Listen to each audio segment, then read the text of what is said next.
Hello, hello, hello. Hello? Hello. All right. I got Peggy and Jeff, the family, Phil, Tom, Jane, Eric. Awesome. Who else do we have on here?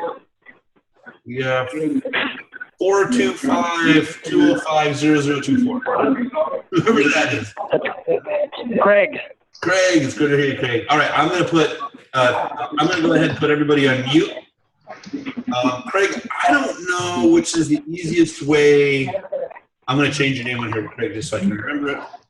I don't know how you mute your phone, so if I mute you, I don't know how I would act. Oh, here's what I'm gonna do. I can mute me. Oh, perfect. Thank you. Thank you.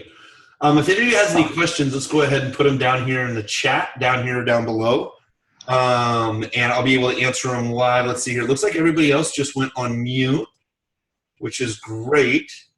And, oh, my camera was just working for a second. Let me double check something here real quick. We'll get started here in just a second.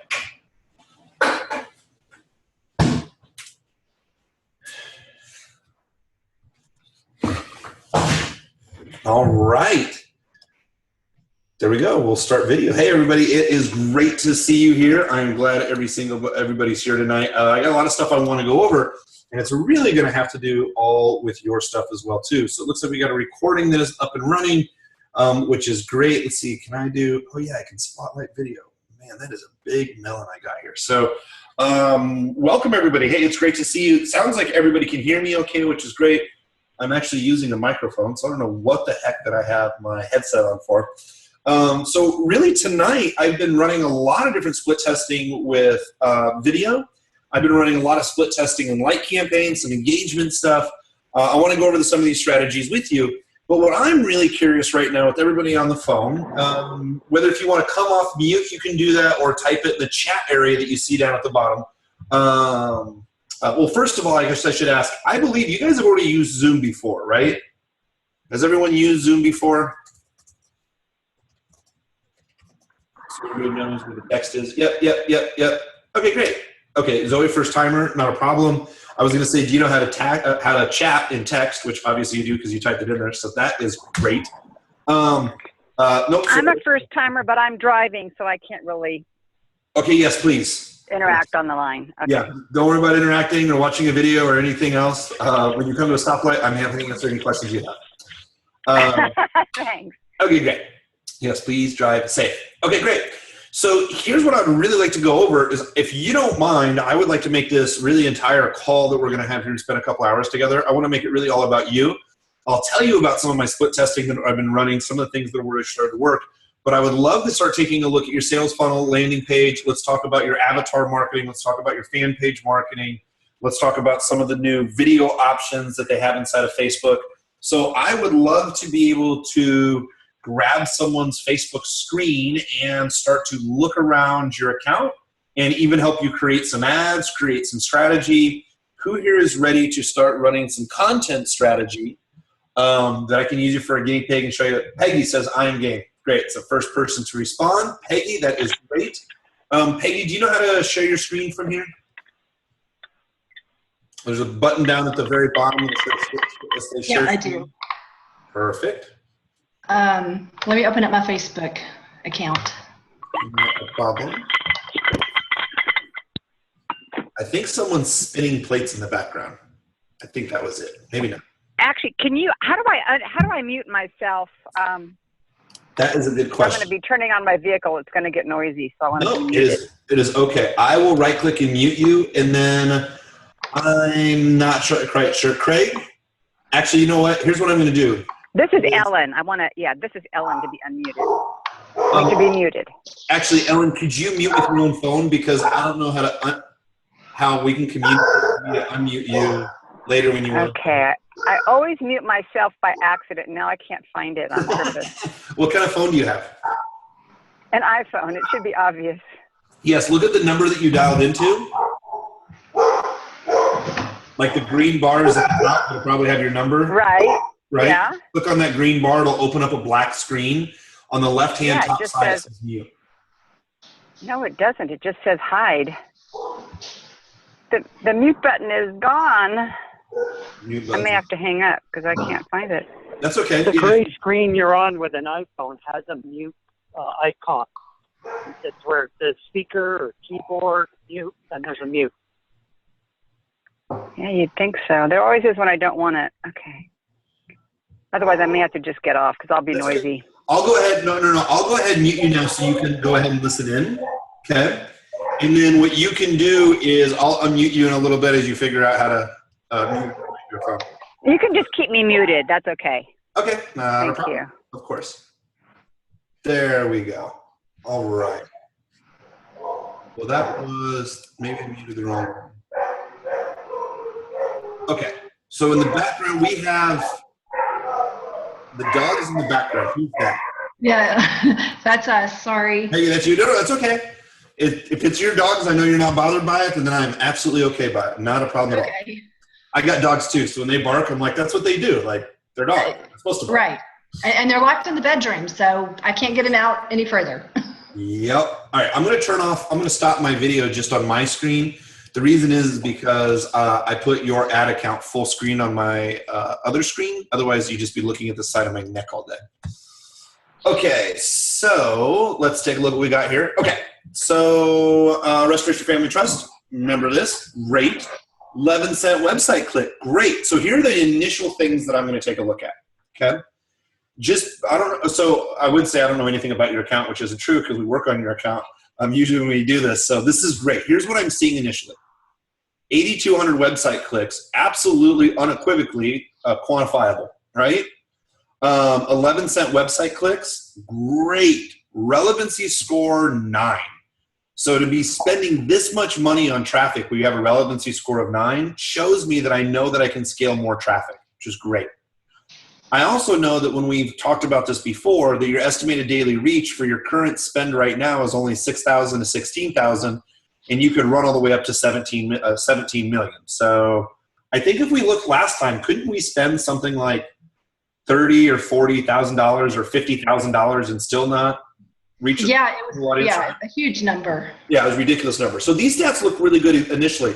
Let's go ahead and take a look at, if you can go on the right-hand side for me where it says columns performance, let's go ahead and drop down that box. I'm going to show you a couple of different things there. So right-hand side, columns performance, halfway down, you'll see a little drop-down arrow, drop-down box. Yep. Oh, it says my screen sharing is paused. What does that mean? Maybe there's an unpause button? Yeah, it says resume share and nothing is happening. So stop sharing your screen then, and then just reshare it.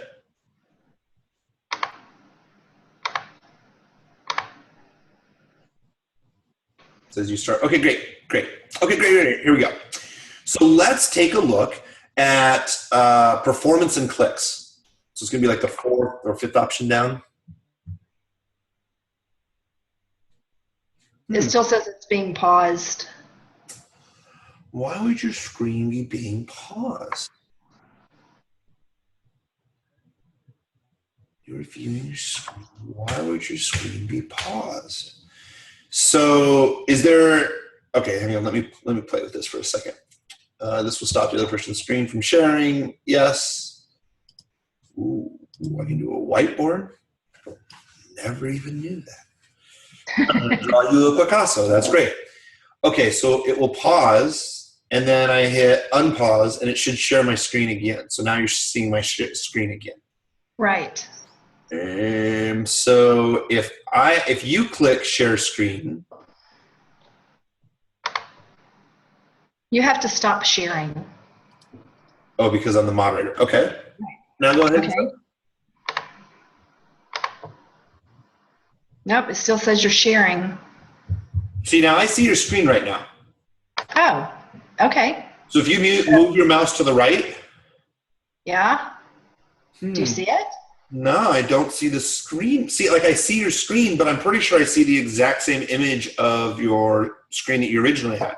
So it says pause at the top, huh? It does. I've got a little orange banner that comes down that says it's being paused. I'm going to stop share.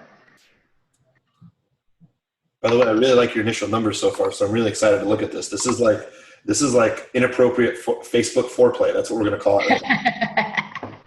Well, I'm happy with the ads and the way that everything's going, but you said funnel, and that's where we're having problems right at the moment.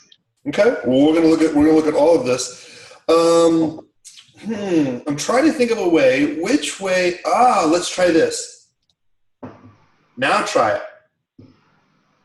See if you can unpause it. No. Request remote control. I'm going to request remote control from you for just a second.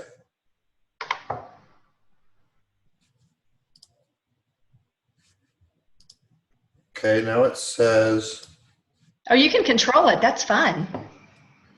Yeah, but what's interesting, there's something stuck with the picture. Because what happens is I don't know if you can see on your end, I'm moving my mouse. Yeah. Everything is moving around. Yeah, the problem is I'm trying to click on links and it's not clicking on any links. Let me think about this one more time. Okay. If you don't mind, would you, because I really want to walk through these numbers. If you don't mind, would you mind logging out, closing all your tabs, and then logging back in? Panic. That's what happens with an internet marketer with lots of tabs. I'm looking at all this, and I'm like, the only thing I can think of is that somehow your video image is stuck. And I think the only way to reset it is to clear your cache, which means closing all your tabs. So do I need to like close my browser and open it back up? You need to close everything. Yeah, you need to close all your browser tabs, close your browser, log out of this right here, clear your cache. Are you familiar how to do that? Clear the cache? I am. Okay. Yeah. You know what? Why don't you go to the next person, and because it's going to take me a few minutes. Yeah, it'll be just a couple minutes. Okay. Because I'll have to dial back in and everything. Yep. Okay. Let's try that. Back later. All right, see you in a minute. All right, who's the next guinea pig? I mean, who's the next contestant? I mean, who's the next person that we're going to look at your ads with? Who is next up? So, you did before. So what about Phil, Tom, Janie? You guys want to take a look at your ads or your funnel? How we're running on Facebook? We don't have anything to show yet. Sorry. Okay, not a problem. I completely understand. Eric or Demir? I know, Demir, we were talking about your funnel a while back. I'd love some updates if you don't mind. Hey, Carly. Hey, how are you? Good. How are you? I'm doing excellent. So how are things going? Well, I had a setback. I had what do you call it? Some goddamn hacker hacked all my sites. So everything was, because he found my username and then went to my personal, to whatever, any site that I've done under my username. He screwed them up, to be quite honest, and then it took me around a month maybe or so to bring it all back. So I don't really have much. I have kind of old stuff. So yeah, I was a little bit set back, but what do you do? Well, luckily I didn't have to rebuild the sites from scratch, but I had to clean them, Well, one of the things to kind of be working on, just as an idea, is when do you think your funnel will be up and ready to start running traffic again? Like a week? No, it's ready. It's ready maybe for last few days. We can have a look if you want. Wait a minute, I have to share a screen, right? Yep. 1 second. Let's share screen. There we go. Google Chrome, this one. All right, can you see it? Yep, I can see a beautiful palm tree. Yeah, palm tree. Yeah, I love the palm trees. All right.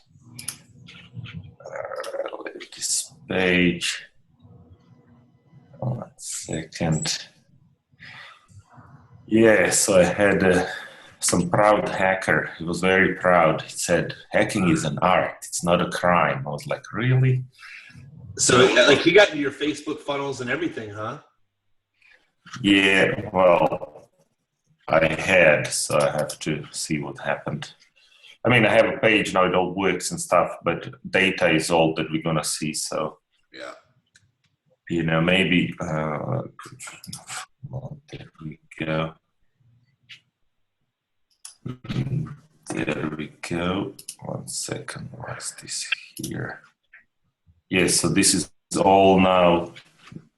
No, sorry, that's an old one. See, Jesus, where is my new one?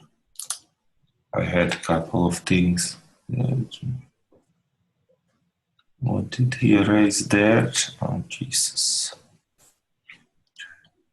Oh, there we go, sorry. No problem. There we go. That was the, well, this is what it was before. So, well, we can play around with that. But as you can see, Let's take a look at it. Go ahead and click on AU-2855. Let's take a look at that real quick. Yep. Go ahead and click on the ad name again for me. Yep, that's going to bring the actual ad up itself. Go to the right-hand side. Yep. So Magic Calendar, got a website with poor conversions. Okay. Yep. Did you have a pretty good click-through rate on that too? Yeah, well, I was converting, I had opt-ins, but they were like I was paying like $5 to $6 per an opt-in. It was around 20% conversion rate. So that were the numbers. So it wasn't bad, but the problem was that the product is only $37. So with all the conversions and stuff, I spent more money on traffic than I actually made money. So that was the downside. So it was all about finding the traffic source that I can pay cheaper clicks or cheaper opt-ins, basically.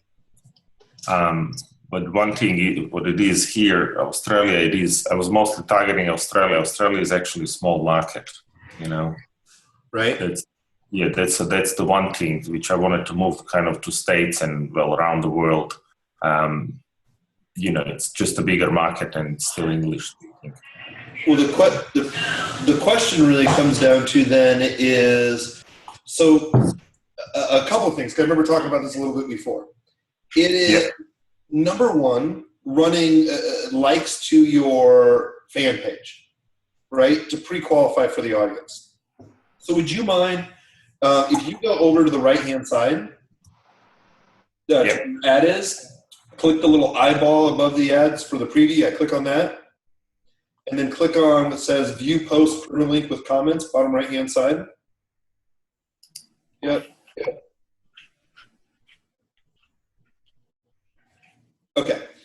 So let's just take a look.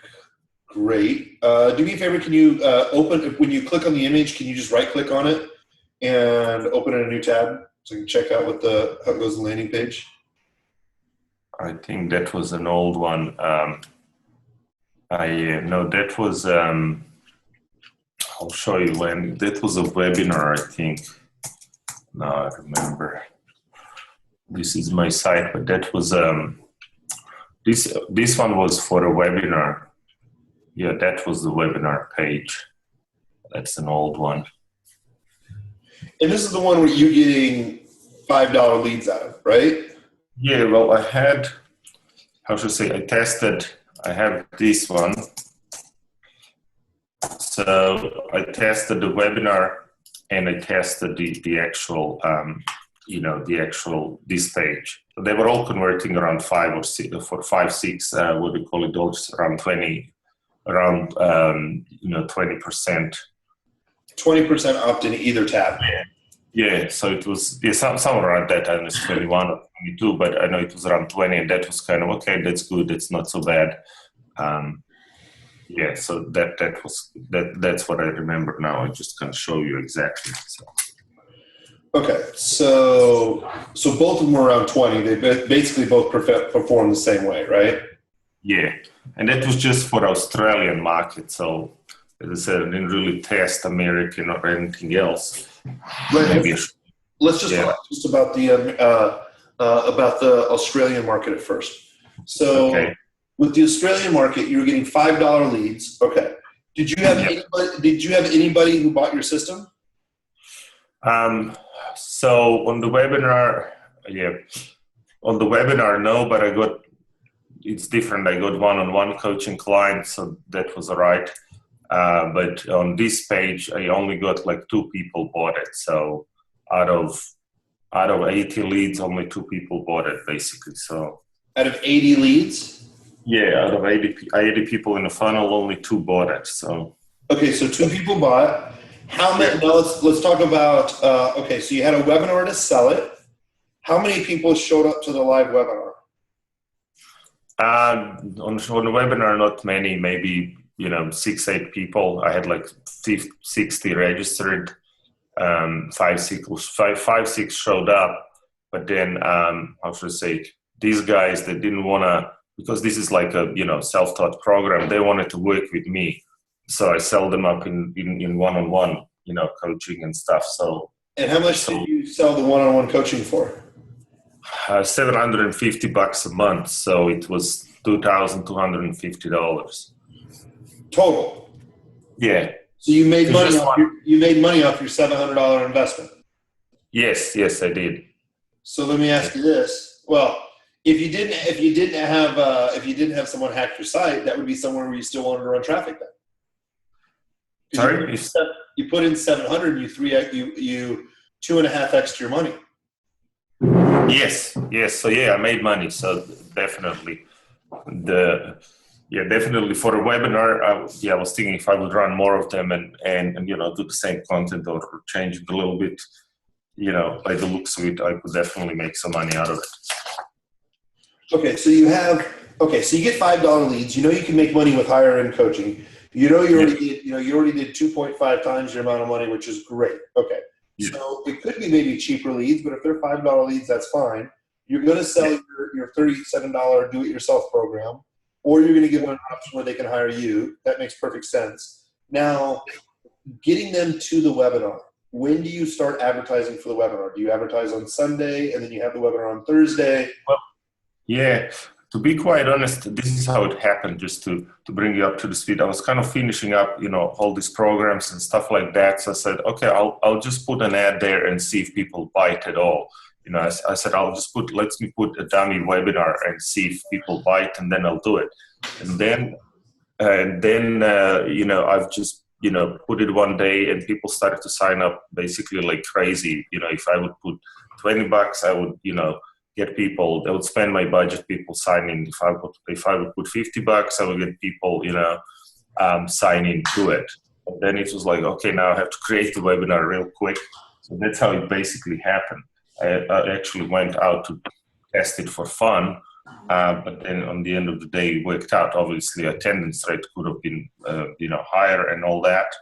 But still, considering, that I only had 5-6 people and made one big sale, basically, it was good. I made money. I didn't lose money. Absolutely.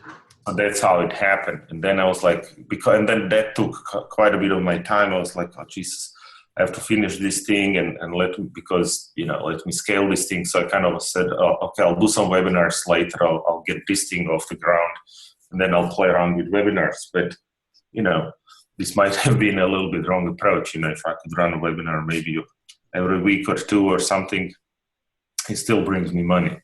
The only problem with one-on-ones is, how it is, you only can have a certain number of them. And that's the only, a little bit unscalable. Yeah. So here's a couple of things then, couple of thoughts, couple of ideas. Yep. Number one is you obviously have made money from this time around, so that's great, right? And you just basically said, hey, let's just throw it up and see what happens, right? Kind of see what's going on. Absolutely. So what happens is next time around is start advertising on a Sunday, like if you're going to have the webinar on a Thursday, right? Yep. So you advertise Sunday through Thursday, and you send out a daily email. Hey, we're going to cover on the webinar XYZ, but every single day they get a reminder email, right? Yep. Webinar, we're going to cover these 2 points and make the email a little bit different every day. Yep. Then what you're going to do is on the day of the webinar, you're going to send out a reminder at 7 o'clock in the morning. Yep. you're going to send out a reminder an hour before the webinar. Yeah. And when you do webinars, what webinar platform do you use? I was using, what do you call it, GoToWebinar. Perfect. I'm going to teach you something on this that you're actually going to love. Okay? So when you go to webinar, what you do is, so I'm going to tell you to change your email autoresponder a little bit for the day of the webinar. Or if you do broadcast email, however you set this up. Yep. Day of the webinar, you're going to send an email. What email service do you use? Infusionsoft. Perfect. Infusionsoft. Sorry, I always get that name wrong. Confusionsoft, you said it well. So you're going to have Infusionsoft send out an email at 7 a.m. You're going to have Infusionsoft send out an email 15 minutes before. Okay? Yeah. You're going to schedule GoToMeeting has a way where they will send an email out 1 hour and 1 day before the webinar, right? Yeah. Fine. And they're also going to send out a reminder 1 hour before the webinar. So what happens is remember, GoToWebinar has 100% deliverability for email. So you're going to leverage that to get people on the call. Okay? So an email first thing in the morning from Infusion. An hour before it comes from GoToWebinar. Okay? It's a default setting that you want to make sure you add any special messages in there to remind people an hour before. And then Infusionsoft, you're going to send to all opt-ins and non-opt-ins, hey, don't forget, webinar starts in 15 minutes, right? Yep. And then what you do is the last point of contact, because ideally we're looking for at least a 35% attendance rate. We're really shooting for 40 or 45%, okay? Yep. So what happens then is you go in right before you start the webinar, okay? What you do, you go in and you can change the title of your webinar before you start the webinar. Like this is gold information right here. Yep. What happens is you go in, you change the title 5 minutes before, and you change the title to starting in 5 minutes dash, whatever the name of your webinar is. And then you change the webinar description to say, join us on your cell phone, on your tablet, on your laptop, on your computer. Click here to join us now. Yep. So the title says, starting in 5 minutes dash, then the title of your webinar. And then you're going to add in the description, join us now, phone, tablet, laptop, desktop, join us now. Yep. As soon as you change that, GoToWebinar is going to give you an option to send update to all participants. Yep. So when you do that, it's 100% deliverability to anybody who registered 5 minutes before the webinar. It'll take your show rate from 20% to 40%.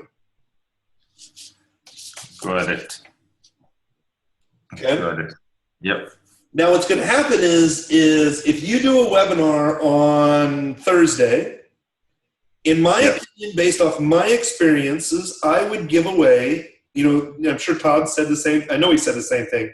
Todd says make your bonuses worth more than the actual course itself, right? Yeah. But what you do is you have 3 different types of bonuses. You have fast action. All right, the first 5 people who buy today, the fast action bonuses, and I always say this in my language of presentation. Yeah. Always reward people who take action quickly. The people who take action are typically the ones that we see have the highest success rate. I always reward action takers. The first 5 people will get a free consulting call with me. The value is $249 alone. Notice I didn't say 15 minutes, half an hour, or an hour. Okay? Yeah. Yeah, got it. It's just like the first 5, because you want to be able to, because you want people to say, oh, was I the first 5? But what you really want to say is, oh my goodness, the fast action bonus has been sold out already. Yeah, got it. The second bonus would be available to the next, the first 10 people. So the first 5 get it, and then there's another 5, right? whatever that is. It could be a special training. It could be a Word document. It could be email support for 15 days. It could be 30 days free access of support in a Facebook group, right? All stuff that doesn't take a whole heck of a lot of time. I will tell you, if you offer your personal time to like the first 10 buyers, what I do is I tell them, I go, look, you have to go through some of the course, or I'll say like, go through the first 3 videos and then go to this link to schedule time with me. 90% of the time, people will not schedule that time with you. If you want to follow up, that's great. But keep in mind, if you offer your time for free to buyers, tell people what they have to do to qualify for your time. But 9 times out of 10, they will not redeem that. They will not redeem that option unless you follow up. Okay, good. Okay, so it's interesting. Are you familiar with the name Frank Kern? Yeah, I know. Okay. I love him. Perfect. Yeah, I know him. Perfect. So I mean, I've done some of his stuff. Yeah. Yeah, Frank's really interesting. Like, if you ever watch him speak on stage, you're like, dude, I don't know what the hell you're talking about, but you sound like you're a lot of fun to hang out with. I'd be happy to give you 30 grand just so like we can talk about stuff, I guess, right? So what ends up happening is he was the one who actually told a friend of mine, John Benson, this, is he goes, dude, offer your time that you'll spend time with people to help set up part of their funnels. All they have to do is A, B, and C first. And he was offering his time to people who were buying like a $2,000 product. And he got a couple hundred sales. And his assistant and other people are kind of freaking out. He's like, nah, don't worry about it. And it was like 5 people redeemed it. So a lot of the times, Frank will make bonuses where you get to talk to him personally. Most people don't ever feel that they're prepared to ever talk to him. Now with me, I'm a little bit different. So if I give the bonus to lots of people, right, I'll always give them the option. It's up to some people to follow up. On the other side of it, one thing is, and to keep in mind for everybody else, is we personally call every single buyer. Now, I strongly encourage people when they're starting out their sales funnel to actually call their buyers. So like for me is I would call my buyers and I'd say, hey, you don't know me. My name's Kurt Molly. You just purchased Social Media Ad Genius. Thank you so much, for becoming a community member. You made a really smart decision, and I just wanted a person to call and say thank you and welcome. First of all, no product owner ever calls.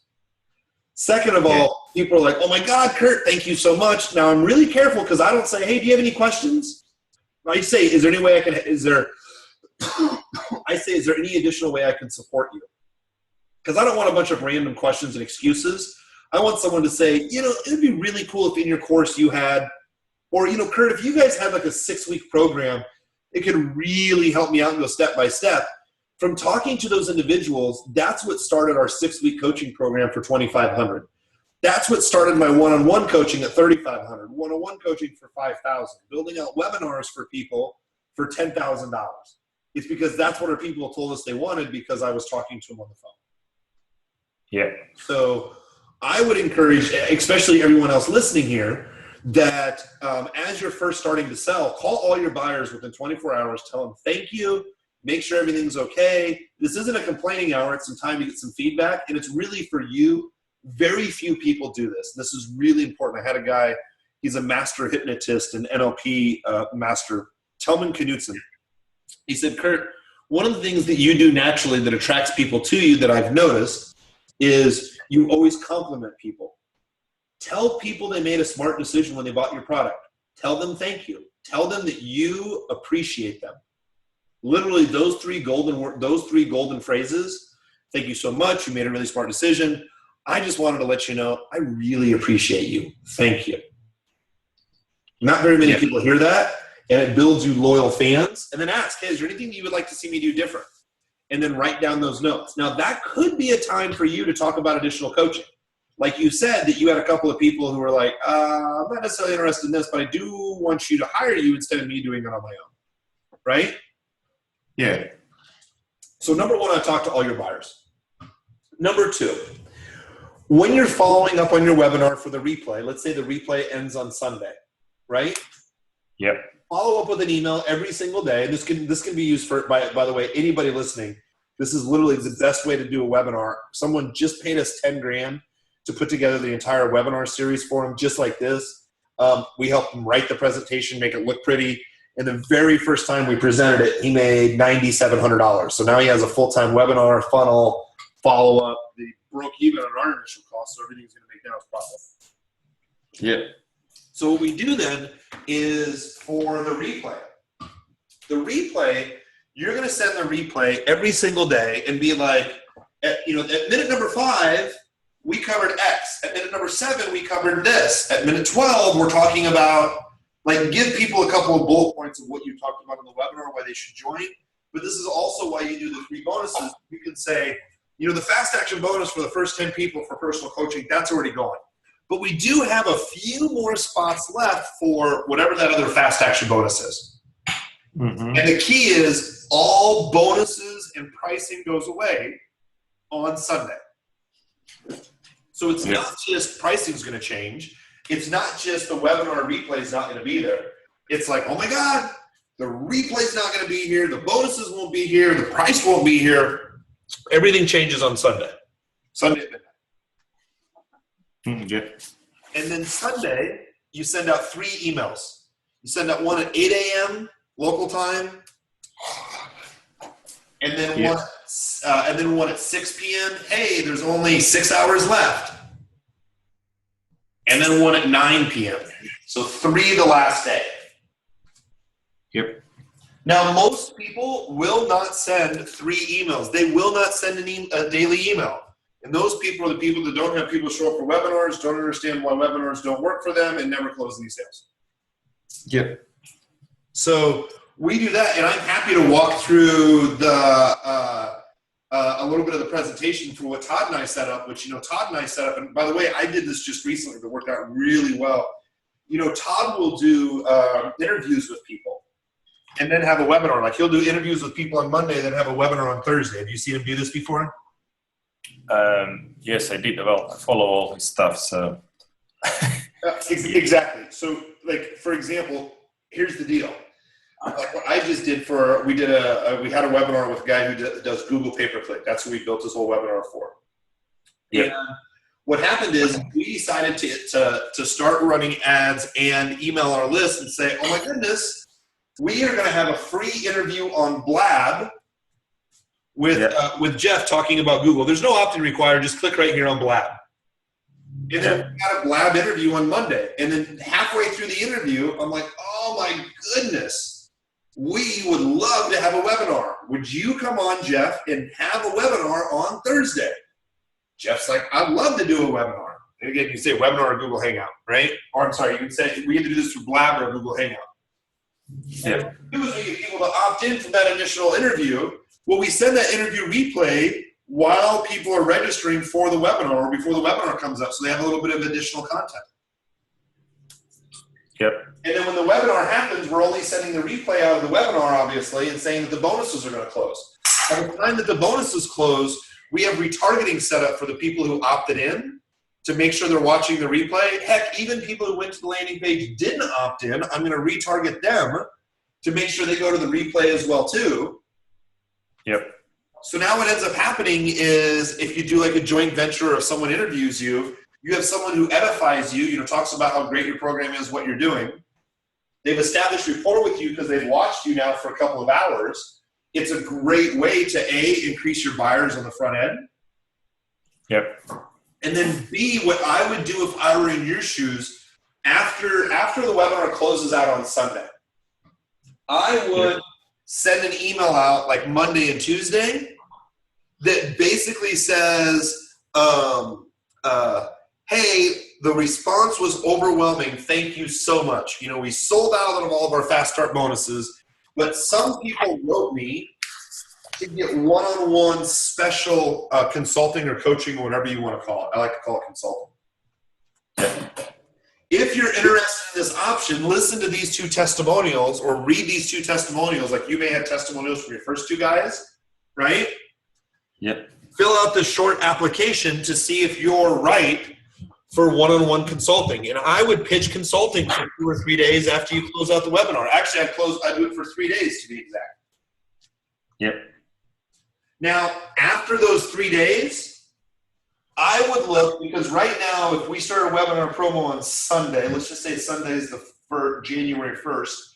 So that would be, because I always think of a calendar in 30 days for my funnel, right? So if I would start January 1st on that Sunday promoting, it would be Sunday first, Monday, Tuesday, Wednesday, Thursday. So that would be January 5th.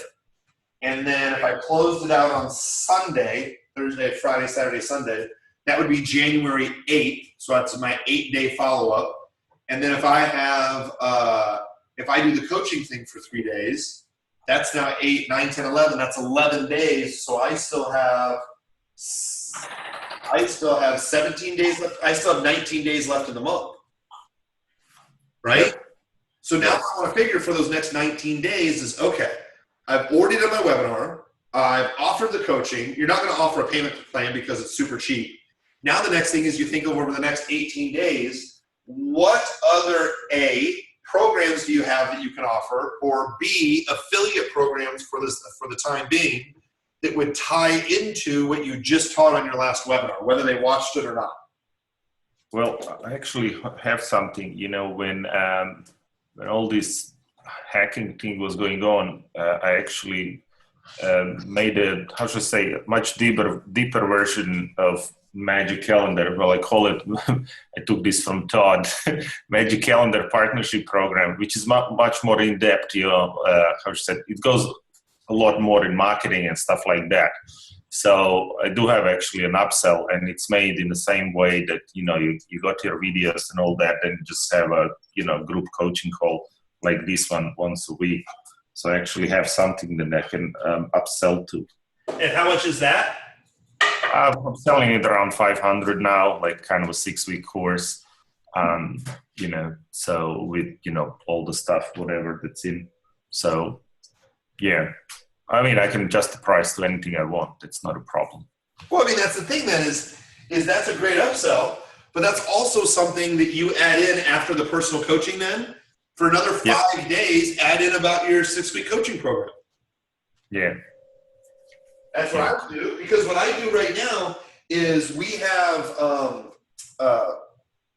as soon as someone buys, we have someone call them within 48 hours to tell them that I personally ask them to give them a call and say thank you. And then what we do is we set up a strategy session.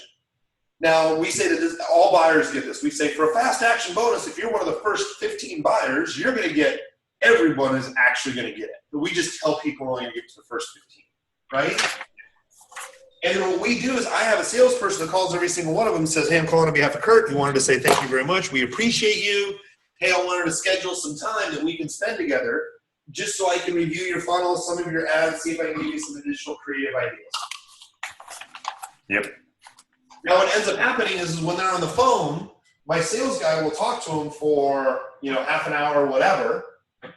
And depending on the language of the individual, what he may do is he may then spend either 20 minutes with them, he may spend 45, he may make an offer for our coaching program of either, $3,500, $5,000, $2,500, $3,500, $5,000, $10,000, or our bunker weekend, or for me to fly out someone privately. But at first, when you do it on your own, it's great to collect the information.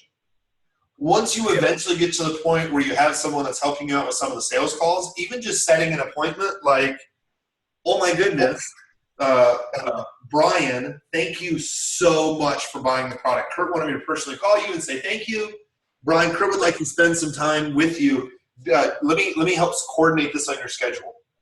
Even someone to help set appointments from buyers that you have can really edify you and elevate you. When you talk to somebody, especially if you do a little bit of consulting so you can sell the one-on-one coaching. Because really, if you did 10 phone calls a week and you got an extra client a week, that's 4. That's an extra $2,800. Start to compound that. That's not bad. Yeah, no, it's not. Right? It's pretty interesting because I was talking to someone today on the phone and they have a product for $497. It's a product for 6 weeks. And she's like, Kurt, I didn't really get anybody to show up for my webinar. I only promoted a little bit. I only spent $50 on the promotion, but I sold 3. And I'm like, you spent $50 on the promotion, but you made $1,500. Hey, $50 and $1,500. And she goes, but I don't know how I'm going to get more leads. And I go, spend more money. She goes, but it's scary. And I go, we laid out a whole budget, and the budget was $1,000 a month by her unique ad strategy we set up. And she goes, Kurt, I'm really scared. It's $1,000 a month. That's a lot of money. It's what I pay for my mortgage. And I go, how many things do you have to sell? How many? She goes, 2. And I go, the only thing you think about all month long is just how you sell those 2. That's it. Because if you sell those 2 in that 30-day period, you make up your ad cost, everything else is profitable on the back end. So when you're making affiliate offers, so I would stick in your offer after you ask for the personal coaching. I would stick in your group coaching offer after that. That could either be a webinar, or that could be a VSL, or that could be a sales letter, or that could be an application. But whatever that is, run that for 4 or 5 days to give people that option. So that would leave you with about 13 days left of the month for you to find other affiliate offers for you to put in there as well. Because your ultimate goal, if you're selling at 37 and that's not breaking even, because your original, just to be clear, your original language to me was, hey, it's at 37, so I was really in the red. But actually, since you got those 2 that came from that funnel, you really made really good money. So, you know, if we're adding a little bit more traffic and putting traffic on the back end, the best thing that we want is you to get a couple hundred leads, you to break even on your lead cost every single month. Because as it starts to compound, like for me, is we've been updating our product, Social Media Ad Genius. So I haven't really run much traffic since March, April, May, June, July, August, September. That's 6 months. Still in 6 months, every other week I'm doing some kind of affiliate launch, and we're making anywhere from 5 to 15 grand. We haven't got any money. I mean, we've gotten some more leads, but we really haven't pumped them up. So it's just always doing it consistently. Does that help? No, of course it helps a lot. Look, what happened with me was also, to be quite honest, I had quite a bit of one-on-one clients, but I qualified them wrong. So what started to happen, I would talk some, we call it advanced stuff that I know from, you know, you guys and Todd, but they, you know, if someone is basically a beginner and you talk something that's a little bit advanced, they don't get it, or it's an overwhelm for them, and then I get like, well, nothing's going on and stuff like that. So there was not, for some people, a lot of results. So I was like, okay, I'm selling the wrong product to wrong people. I need something in between. So I made this one, call it a $500 product, where I go through everything. And now it's like, well, you got to go through this unless I can see you can, you know, handle the other stuff. You got to go through this just to get the vocabulary right and what's what and what not, you know. So basically, the aim was of this program to put as many people I can hear in that program, just to have more time, because one-on-ones were taking a lot of my time. So, you know, then this hacker thing happened. So things were quite slow, which I was like, well, I can't work like this. This is way too slow. It's always something, you know, doesn't happen. But at the moment, so for example, I only kept 3 clients one-on-one, which they get, you know, what needs to happen and what not. But now I have this program where I have a choice. If I see someone, you know, is beginner, then I'll say go to the program. If someone, you know, knows a little bit about it, then I can say, okay, let's do one-on-one thing. So that was what was happening. What I've realized is, and this is really feedback for everybody as you guys are selling coaching programs as well, is what it really comes down to is, you know, nobody ever does anything consistently ever. I say that all the time. And it's people who are consistently applying that are going to win. Now, you don't have to be smarter, wiser, better looking, be born in a better family or any of that other stuff. It all really comes down to consistency, right? It's like I was talking to a friend of mine the other day and we were trying to figure out a problem. And I'm like, dude, you're a scientist with a PhD. And he started laughing. And I go, I got a PhD, which is a public high school diploma. And he started laughing. And I go, but I got YouTube. I don't care about your PhD. I got YouTube. I can look all this stuff up. And, you know, he starts kind of laughing. And I'm like, no, seriously, I'll challenge your PhD to YouTube any day. And I'm kind of joking. But there's a lot of people who will write me questions that literally they could Google the exact question and find an answer faster than having me respond. But they want to hear the answer from me that it's a confirmation that it works. And they're happy to pay me for that information. So what I do is I tell people when I'm talking to them, they're like, Kurt, what options do we have to work with each other? I go, great. I can put you inside of my agency. And lots of people tell me that they want to be inside the agency first. And I go, keep in mind, it's a minimum of 5, because that's our higher end stuff. We're only going to deal with very exclusive clients, right? And I go, look, it's $5,000 a month for a retainer for a minimum of 90 days, and you're going to spend a minimum of $5,000. So you're actually in at 10 a month. Minimum, you're in 30 grand. And they're like, oh, that's too expensive for my blood. And so then I drop down right away, and I go, tell you what, we have a do-it-yourself program, step by step. We show you how to do everything, $297. We'll show you everything. Yeah. And they're like, but I just don't have time to do it. Now I'm hearing, one-on-one coaching, right? Yeah. Tell you what, so I have 2 other options for you. What I always do, and this can help everybody when they're selling their funnel too, this works gangbusters and have produced us well over 7 figures, to where I go, okay, I tell you what then. Here's what's really going to help you out. Now, I'm going to tell you about the different options I have. For $10,000, I can fly to you for 2 days, and I can train your entire staff, answer all your questions, look over your funnels. But honestly, that's not something that you need right now. I always give something really high priced and tell them that's not what they need right now. I then also say, I tell you what, is you could hire me one-on-one for 6 weeks where we would watch, or we would meet twice a week and really go through your funnel, your ads, I train your staff. That's $5,000. Now, I don't think you really need that right now. That could be an option. I always say that. And then I tell them about my $2,500 6-week coaching option, group coaching option. Yeah. Saves them half the money. They can learn from other people. So now they understand that my time's worth $10,000 in the very beginning. But I did say, but this is not for you. I'm giving them half off what I told them that the program should ideally be for them, what that is. And now start setting me up for group coaching. People either settle in between the group coaching or the one-on-one, depending on what their ad budget is. And only if they've gone through my coaching or unless they've tested their funnel, that's the only way I'll run traffic inside of my agency. Otherwise, what I'm doing is, like, from my side of it, is I have to run their stuff and train them. So they're kind of getting 2 services for the price of one if I don't put a fence around it. So I think what you're doing is great. I mean, obviously you've gone through some trials and tribulations. Congratulations on coming out for the other side.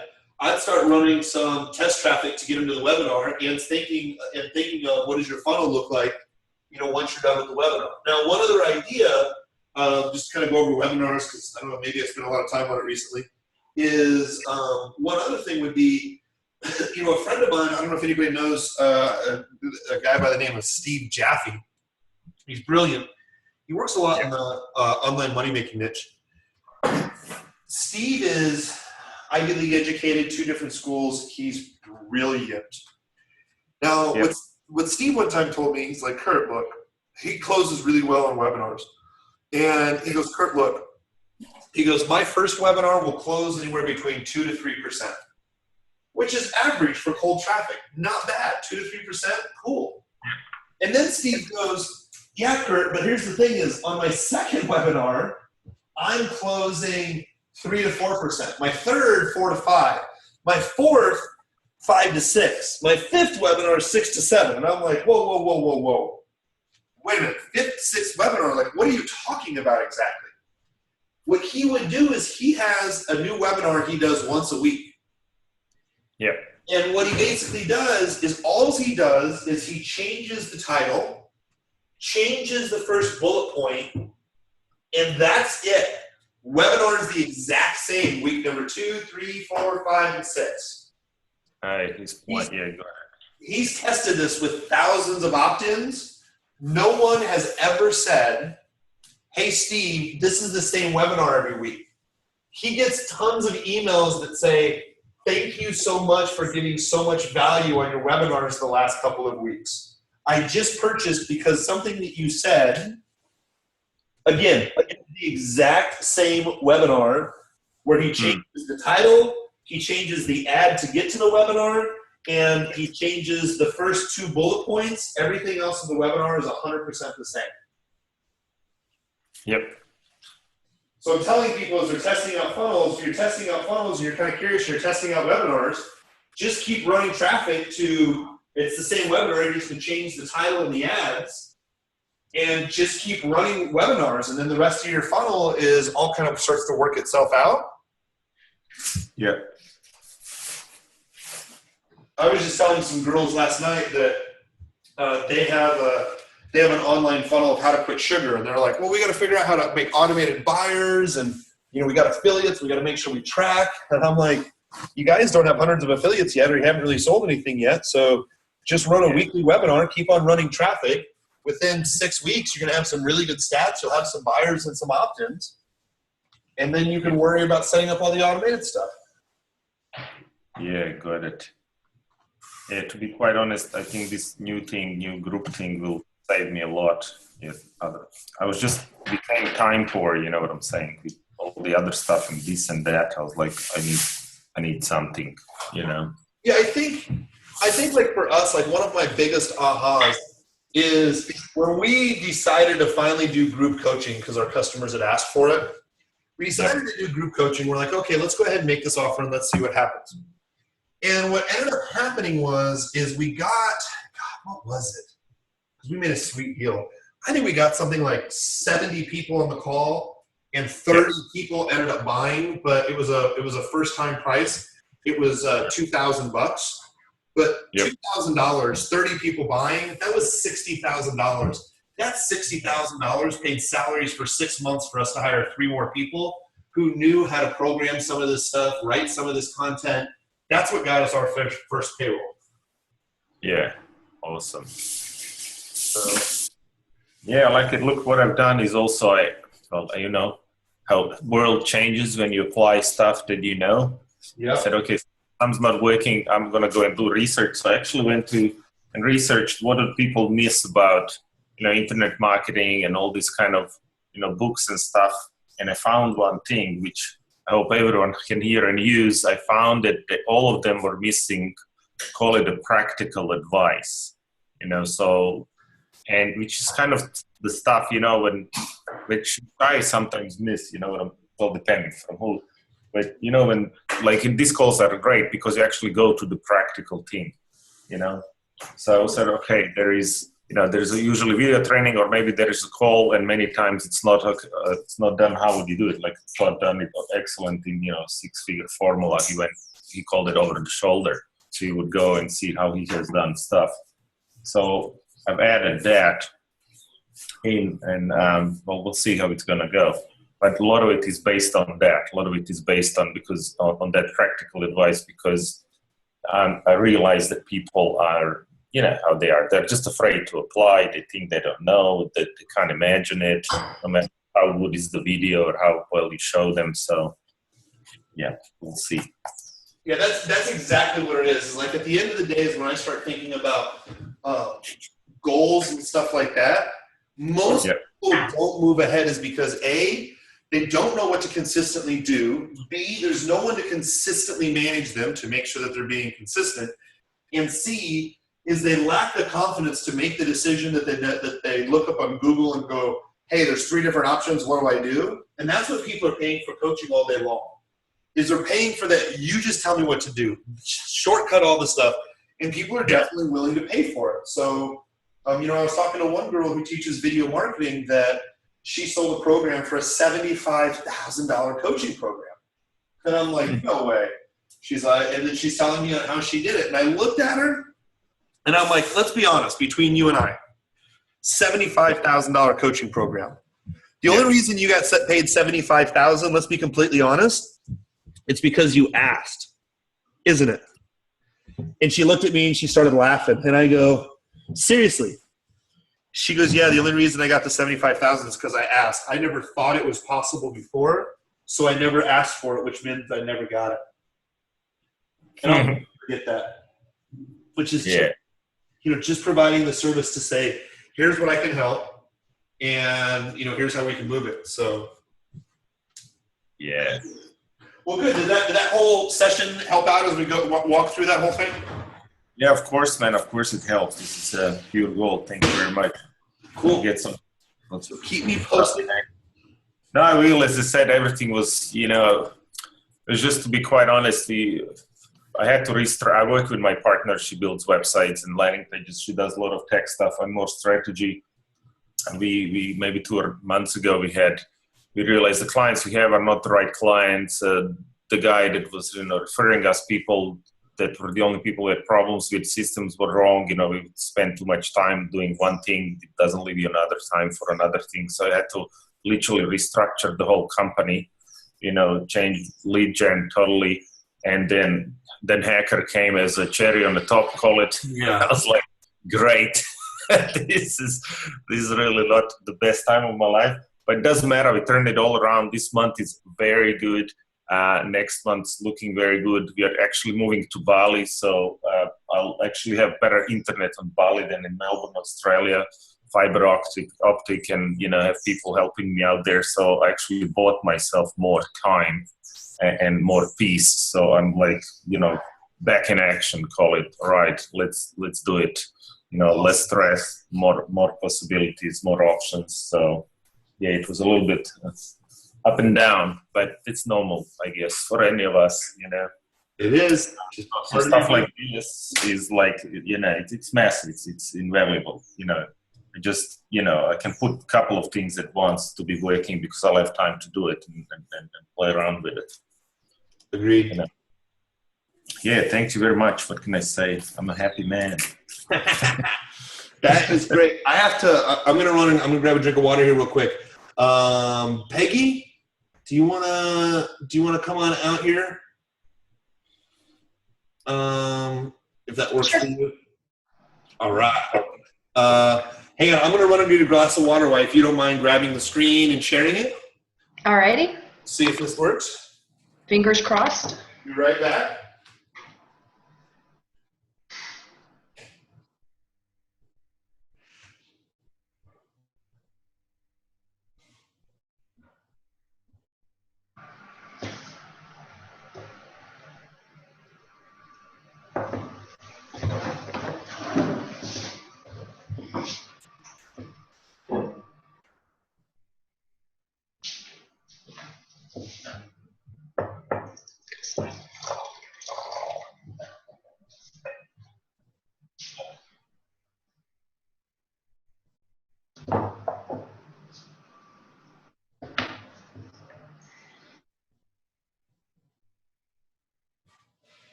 All right. Okay, now let's try to go over to performance and clicks.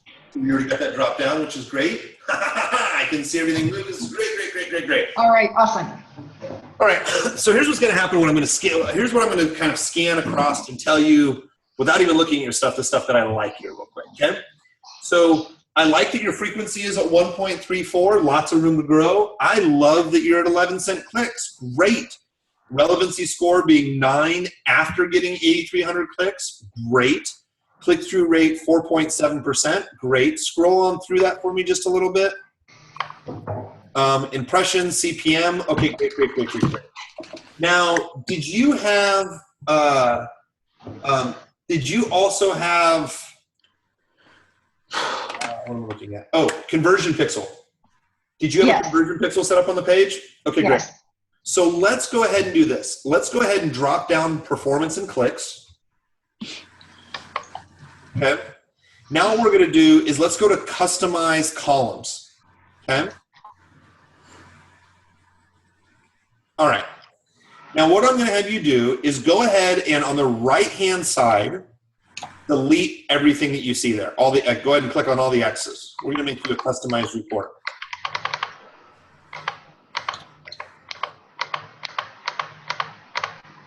Okay, then we're going to change things around just a little bit. So what we're going to do is let's go ahead and look over at performance. And we're going to start clicking through stuff, okay? We want to start taking a look at reach, frequency. We want to see how far did we reach and what's the frequency of it. Now, we also want to take a look at ads only, deliver breakdown. Ads only, delivery breakdown. Okay. Relevance score, positive feedback, and negative feedback. Go ahead and click on those three. All right, let's go ahead and scroll down just a little bit more. All right, so cost per thousand, cost per actions, amount spent. That would be great. Go ahead and click on that. Now, let's go ahead and move your mouse over to the right-hand side for amount spent, right? And let's move that right above frequency. You can actually click on amount spent, and then you can move that actually move it one more higher, right above reach. All right, great. Huh, that was interesting. Where'd it go? Huh. Well, how about go over to amount spent and unclick it and then re-click it. Okay, now it showed up. That was straight. Okay, let's go ahead and we go to engagement actions, okay? We want to go ahead and click on website clicks. Oh, there it is. Okay. And then let's see here, go ahead and scroll on down.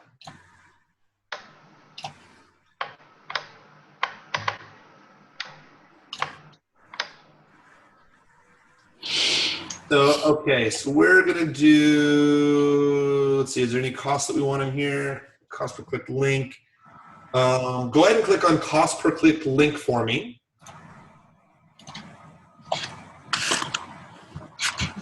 Oh, there it is. Good. Now move over to the right-hand side.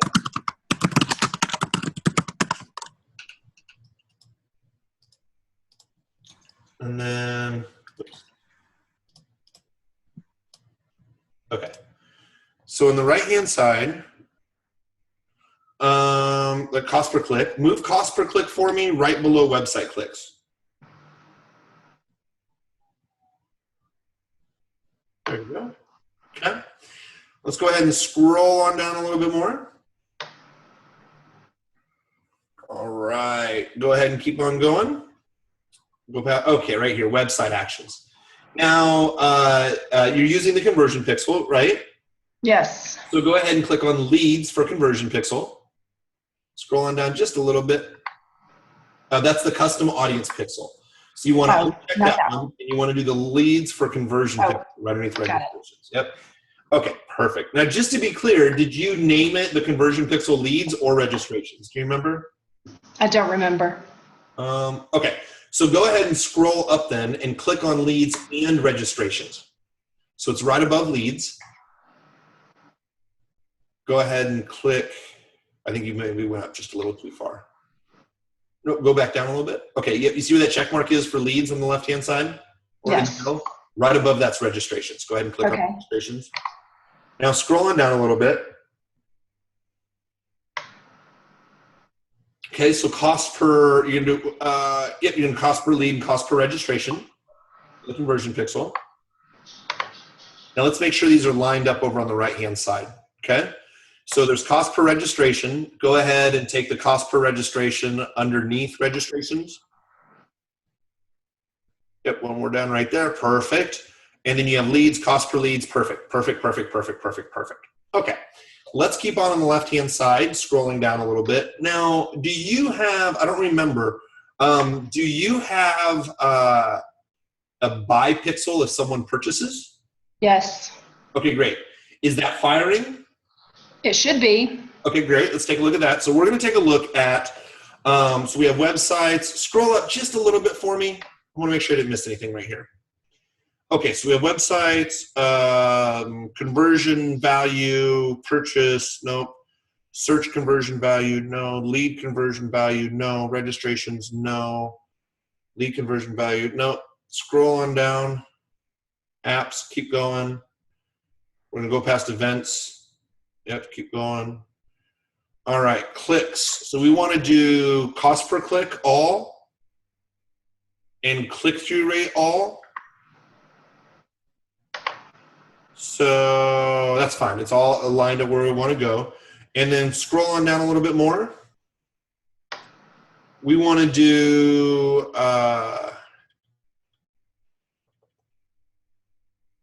click on.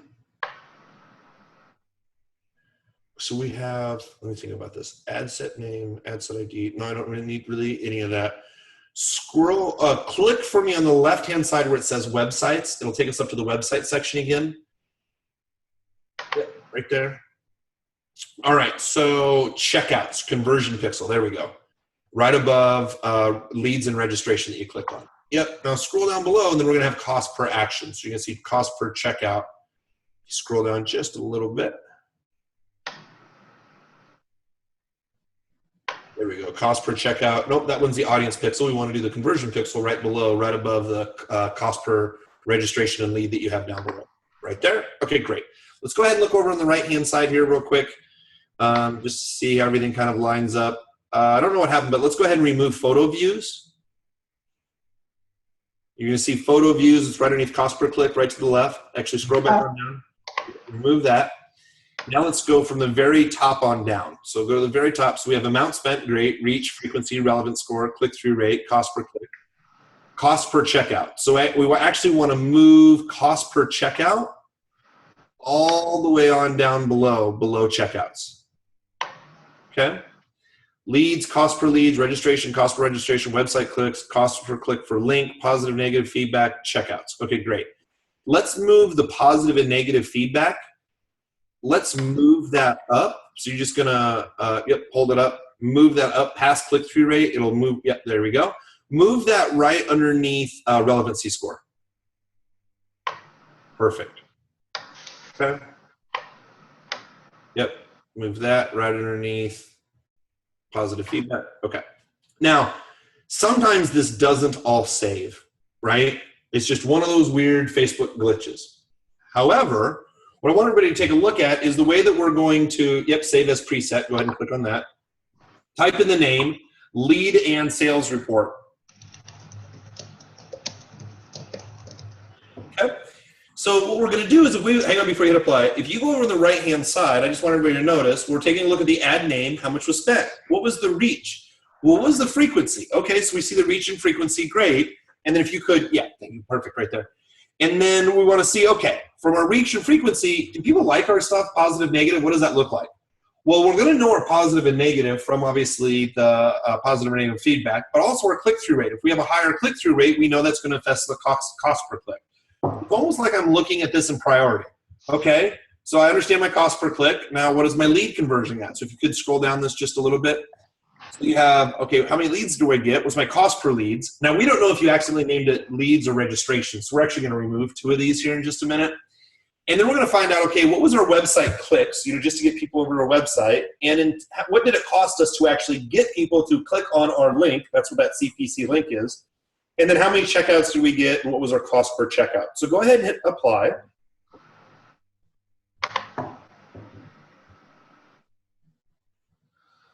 All right. So let's go ahead and use that drop-down box again. It looks like that you named it leads and not registrations. Not a problem. So let's go ahead and drop that down. Yep, go ahead and click on that lead and sales report. Absolutely. Do me a favor, go to customize again.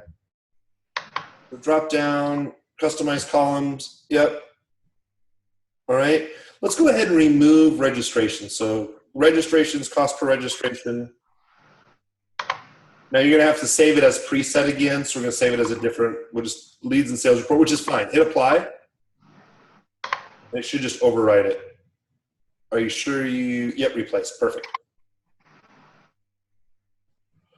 All right, great, so let's take a look at this. Whoa, positive feedback high, negative feedback high. Well, that's interesting, but if the relevancy score is 9. So if you see high negative feedback, that probably means that it irks some people, right? But your overall relevancy score is 9. If it dropped below a 7, I'd kind of sort of get worried, kind of like a yellow light, coming to an intersection. And anything below 6, I would stop the ad and start something else. Okay. 9 relevancy score, frequency 1.34, click-through rate 4.7. I think that's great. Now let's now scroll over for me, because we're seeing 1,000 leads come in at 80 cents, which is great, right? Scrolling over. Now it's not seeing any checkouts right here for some reason. So we can figure that out with the pixel here in just a little bit. But what I'm looking at overall is at 1,000 leads, cost of 80 cents a lead. This is great. I'm really happy with it. So this is the ad. This is going to mobile. Is that right? Correct. Okay. Let's go ahead. So right now, what I see is I'm happy with the funnel. There's something that's not tracking for sales. Remind me again is when someone buys Remind me again, is it after a webinar? How much is it? Like what do you use to sell and how much is it? Okay, so from the ad, they go to an opt-in. From the opt-in, they go to a sales page. From the sales page, they go to the order form. It's $57. It's a 90-minute video. And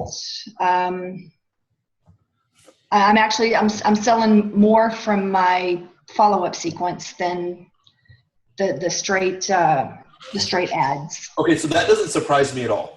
And the reason is we're seeing the trend more and more, and it's very interesting because I'll have clients who are like, okay, Kurt, you turned on ads yesterday. How much did I sell?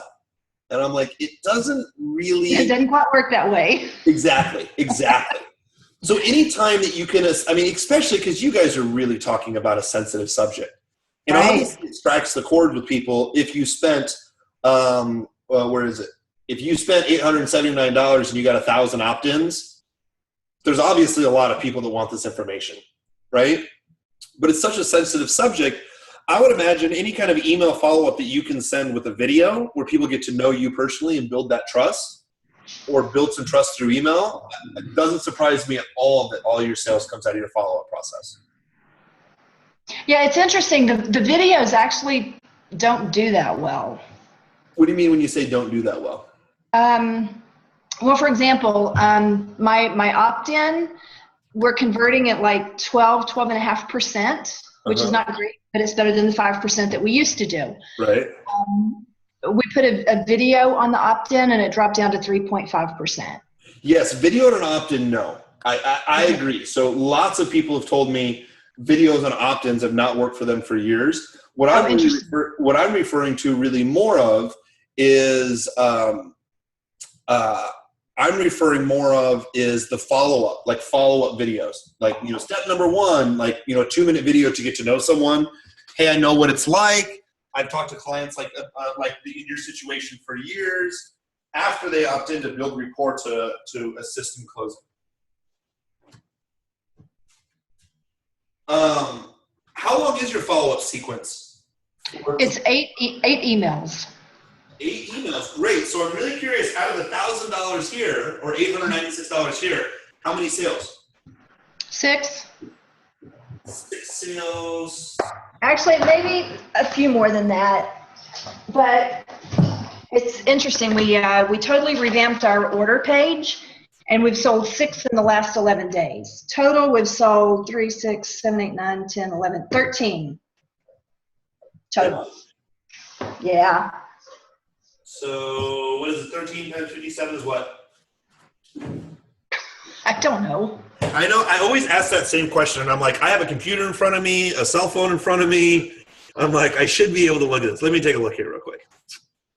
13 times 57 is $741. Very close to break even then. Do you have any other products or services that you sell above this one product? Well, we have another product. We'll leave it at that. You do have another product? Yes. What's the price? At $497. Is that like a coaching or counseling? It's a 5-module online. We call it the Affair Recovery Workshop. Okay. Have you sold any of those yet? We sold one, and it was actually from one of our newsletters.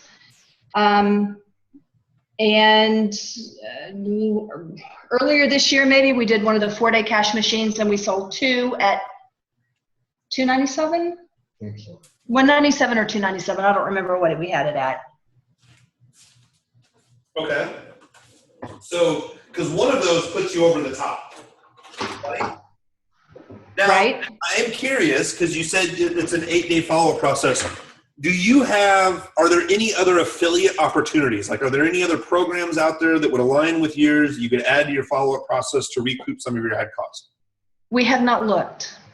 Okay. So you really have 2 options. Just because they opted in, requesting your information, some people can be timid about paying just the $57, or there was something about that offer that just did not work for them. So presenting another offer outside, just like we were just talking about, presenting another offer that may even be your $597 after the 8 days could be something else to offer as well too. I would also think, are there any other tools that you would be able to offer for maybe even a cheaper price than $57. After you pitch the 57, after you go through the course that you have, is there anything, any videos that you have, any trainings that people can buy from $27 to make up some of your lead costs? We have just some ebooks. We sell those for like $9.97. 4 hours, 13 minutes, 10. Hang on one Distance, second. 5 miles. Huh. Speed, 1.2 Well, that's miles interesting. per hour. Split speed. I wrote it for a bike ride today, and I wrote a new app, Map My Run, and I forgot you're supposed to turn it off when you stop riding your bike. So pretty much told me I've been riding for 4.5 hours. And I'm like, no, I'm pretty sure I rode down the street, but okay. What I always try to think of, do you have anything in place that you may already have now that you may be able to reposition for after, let's just say, 8 days for your $57 sequence, and then let's just say another 4 days or 5 days for your other course?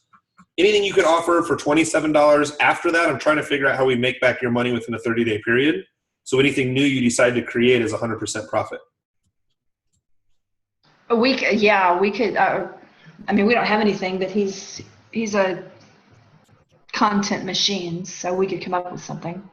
Because you really have two choices, right? And what those two choices are to follow up within 30 days is, all right, am I going to create another program that's very similar to what I kind of had before that just might be a little bit different angle, right? So like just be completely transparent. I was in a relationship where I thought I was going to get married. And we were 2 years in the relationship, only 6 months we had moved in after each other, or we had moved in with each other, and she had an affair. And like for years, I'm like, oh my God, it was my biggest problem was trust. Like the affair didn't bother me as much as the trust really bothered me. So Right. It was something that I personally had to get over because I just didn't want to talk about it. I was embarrassed. I mean, you know all these things, right? I was embarrassed. I didn't know what to say. I don't know if I would have bought a program right away. But if I got a couple of follow-up emails that were like, hey, look, it's not your fault. And there are some things that you can do to improve the relationship, but here are some ways that you can really start to rebuild trust. Because what ended up happening is we got back together and then we split back apart 3 years later. But I remember sitting in front of the counselor, and the counselor was like, look, either I'm here to help you guys stay together and communicate, or I'm here to help you separate. Either way, I'm going to assist both of you with your communication. And I'll never forget that. That's what helped me really start to let go, is because I had that moderator that told me, I'm safe, it's okay, this happens to other people, it's not your fault, but we can work on things on how to improve things to go forward. Right. And it was a little bit different in the language, and a couple of months after some of it happened, that I was able to really receive that message. So I try to think of ways, okay, what would make me change my direction? Because I didn't want to go to counseling at first because it was all her fault. You know how the whole thing goes. Right. And then slowly I started to turn on that, oh yeah, it's a we relationship, not an I relationship. So I would kind of think about what are some things that could really help rebuild that trust, both for you, for your avatar, and to help in their recovery process, which you know is not weeks, it's usually months or years. Exactly. So, and it could be just kind of thinking of some different ideas. Like for me is I read a book about a guy who ran ultra marathons, and I was always interesting. So I talked to a firefighter, and he would walk an hour a day, and he was really in great physical shape. So I started walking an hour a day, and that mental, just walking, that mental part of it, like it really started to help in a lot of my recovery, a lot. It was the physical stuff. So I would think about, is there anything that you could sell that helps relieve stress? Whether it's a meditation, it could be a workout, it could be daily affirmations, daily confirmation statements, just some different ideas for products. Yeah, no, that's great. I know we can put something together. He's, one thing that we talked about is he's done,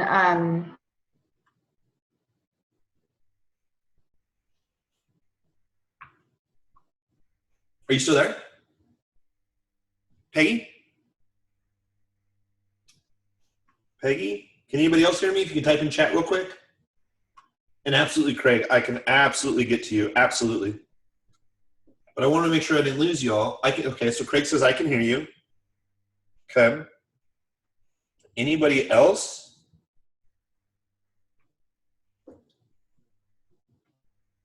Hey, Carly. Can you hear me? I can hear you. Okay, so that's working. I think they just cut off. Dang it. Yeah, okay. Can you hear me now? I can hear you now. Yes. Yeah, I got a little pop-up that said my internet connection was unstable. You're like, no, it's not. It's working until you said that, dang it. Exactly. So I don't know how much you heard of what I said, but he's done like 150 podcasts, and we were talking to we were thinking about putting like 5 or 7 of those together and similar topics and selling those as a product. Well, actually, here's an idea for you. Here's what I love about podcasts. If you get someone or a couple of people, or if you get someone to listen to 2, 3, or 4 podcasts, you're really going to establish rapport with them in a really big way, right? So if I were in your shoes, if I'm selling, I may have them listen to a podcast as part of my sales process, right? Oh, okay. I did a podcast on rebuilding trust. I know after an affair, rebuilding trust is one of the most important factors that must be dealt with very delicately, but very swiftly. And it all comes into communication. I covered this in a podcast I did recently. It's been one of our favorites. I'd strongly encourage you to listen to it. It's just 20 minutes long. Click on a link here to download. Oh, I may also recommend, make sure that you click is it in iTunes, by the way? It is. So click the button to subscribe, right? So what I really like, someone has talked about a podcast a while back ago with me that I thought was really unique. And what they said is they go, here's the thing to think about. If someone listens to 2 or 3 or 4 of your podcasts, it's like they feel that they've had 3, 4, 5, 6, 7 conversations with you, that they've really gotten to know you. And one of the best compliments that you can get is someone to download multiple of your podcasts, because now they've spent hours with you. So whatever you offer them after that, you've already really built up that trust factor. So I would look at how can you use some of the shows that he's done in your follow-up process to sell with your first 8 emails. What topics could you tie in if you're going to send an additional 5 emails after the 8 to sell your other course? And what are additional podcasts that you can keep on peppering in, right? Like, I don't want to overwhelm people with like, hey, in 6 days, I'm going to send you 6 podcasts. Listen to all of them. They're an hour apiece. Oh my God, now I got 6 hours to listen to, right? Yeah, well, his are only like 10 minutes long, so they're short and sweet. Oh, that's great. That's perfect for like a trip to the grocery store. Actually, you know what? That could actually be a part of it too. Like any kind of daily, not daily motivation, but like a daily affirmation or a daily task. I mean, I'll tell you one thing personally, and I mean, you have many more years experience. I'm just kind of talking. I always think about from personal use what I would have done different. If I had some shortcut or some short tips that were 10 minutes a day, I remember where I was at some point so incredibly depressed where I was drinking, obviously much more than I should, chain smoking cigarettes, is I started walking and I started listening to motivational podcasts because I just wanted my mind off things, but I knew that I needed to address my issues. So I think that might be interesting if he's already producing a bunch of content, is maybe that you have a daily drip email of like step-by-step, hey, one of the things you want to work on is communication. Today, just tell your partner you appreciate them. You know what I mean? Like really small little relationship tips that you can get and build up into some type of consistent momentum. That's awesome. Because the thing is, I mean, let's be honest, like in that kind of situation, or again, for me, just speaking from personal experience and the way I can align with your avatar, is it's like, I just wanted someone to tell me it would be better, but I didn't want to tell anybody what was going on. I wish I knew how to communicate with her instead of being just a jerk the way that I treated on her when everything went down. I wish I would have known some better communication techniques, or I wish I would have known what she was probably thinking, like, hey, I'm guilty. I do love him. I'm really sorry. How do I show that? How do we rebuild that trust? There were a lot of things we didn't talk about because I didn't know how to talk about it, how to bring it up, or how to process it. And I would love like a 10-minute where I could literally either listen to it daily or be like, God, I just got to get out of here and go for a walk. And I just want to listen to 2 or 3 of these. So it gives me some ideas of what I can do in my relationship when I walk back in the house after my walk. That's awesome. Yeah. I just remember being really depressed one day, and I was drinking way too much at that point, and it was just like nothing crazy, but more than what I usually do. And I used to tell my employees when I'm at a call center, I used to say, you know what? Because at one point I was 300 pounds. I'm like, you know what? I can't run a marathon, but I could run a marathon. That's how I would address problems: is take one bite out of it at a time. And anybody can run a marathon if you just take, eat an elephant one small bite at a time.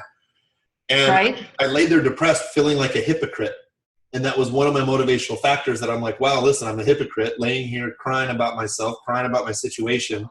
I could get out, actually start walking. So I was one of those people that was chain smoking cigarettes at 5:30 in the morning, walking miles to be healthy, if that's some kind of oxymoron.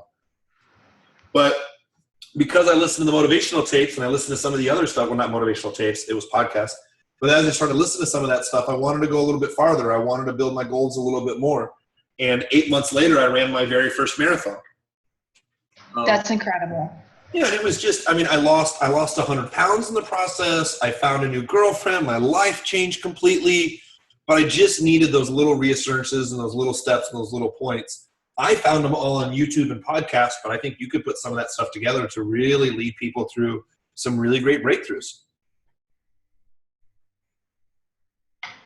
That's incredible. That's good. I appreciate that.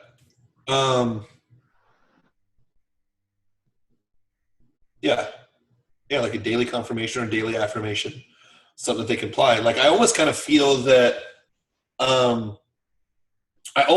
there's a continuity product there. Like at $27 or $47 a month, cancel at any time. Like I would feel, and you know this much better than I do, but just an idea.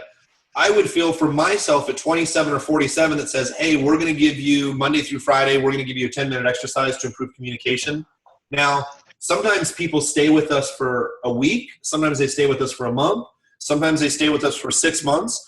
We just want to give you the right tools in the right time period for you to be able to reestablish communication, whether that takes you 2 weeks or 2 years. It's easily worth a $27 investment to learn new communication techniques with your significant other. I could definitely see that being some kind of continuity. Yeah, that's awesome. Because usually what happens is if people opt in, they like your offer in the first place. They just don't have a big enough reason to buy or a time period on why they have to buy right now. Man, I know going through that process, I would have done anything if I would have known my options. And as you already know, I'm sure you've heard from clients, like time drags on and it is the slowest thing in the world. And I'd love to figure out a way to speed that up and speed up my recovery versus sitting in my own self-pity. Yeah, for sure. So hopefully that helps out a little bit. Well, you've done really well. Congratulations to you. Thank you. I figured nobody else was going to make a difference unless I decided to make a choice on my own. Right? Nobody else is going to fix my damn problems. So I'm also a firm believer that everything happens for a reason. That's true too. I would just because I shared my personal side of it, it was interesting because the girl that I dated before when all that happened, we split up about 12 years ago. And I really carried it around with me for a couple of years until I really did some more self-development stuff like that. But what ended up happening is when we first met, she had a son, he was 2. He just graduated from high school 3 months ago. I went to go see him in Virginia and watch him walk across the stage. First time I had talked to his mom in about 5 years. Oh, wow. We ended up doing a little bit of drinking, a little bit of honest truthing. And she goes, I just want to tell you I'm really sorry for what happened 12 years ago. And I know I made a mistake. I believe we'd still probably be together today. But I just wanted to tell you that I'm sorry. And I've really learned a lot over these 12 years. Just wanted to tell you that. And like for me to close that loop after 5 years of not talking to her, it was one of the greatest feelings ever. But it was because I know how to communicate at a different level now because of some of the trainings I've gone through. And I could really see you guys helping to speed up that conversation where someone doesn't have to wait 12 years before they have that type of conversation. Mm-hmm. But, it depends on the people, too, because they have to go through that growth process. Oh, yeah. Her and I did lots of different growing after each other. Absolutely. Yeah. It was amazing, though, because at the end of the day is for his graduation, we ended up walking on a beach in Virginia Beach, and I looked at her and him, and I'm like, I would have never thought in a million years, and I got a little emotional, and I'm like, I would have never thought in a million years at midnight we'd be walking down a beach talking about each other's lives, what we want to do, and enjoying ice cream. Greatest things, just because we learned how to communicate differently. Yeah, So that's awesome. Good. So yeah, everything looks good here. Now the only other thing is that I would check out is, if you wouldn't mind, go to tools at the very top. There's something that's not firing for your conversion page. So go to tools at the very top, left-hand side. I don't know if I see your mouse move. Are you still there? Uh-oh. Peggy? Yeah. Oh, cut out again. First, click on pixels. Dang it. I may have cut out again. Peggy? Can everybody else hear me? I know Zoe says still here. Peggy? Yeah, can you hear me now? Yep, I think when the screen moves and the audio moves, that it slows everything down. So we'll just wait for a second, let the page load. Just a second.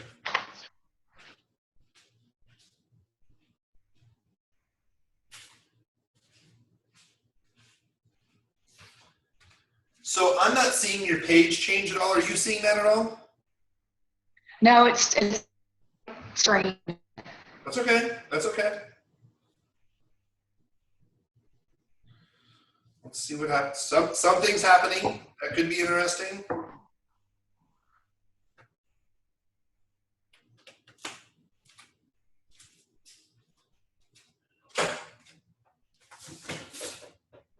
Almost. No. What I'm curious is I want to see. Loading. What's that? It's loading That's all right. the page. We are hoping. We are hoping. We'll just wait a second.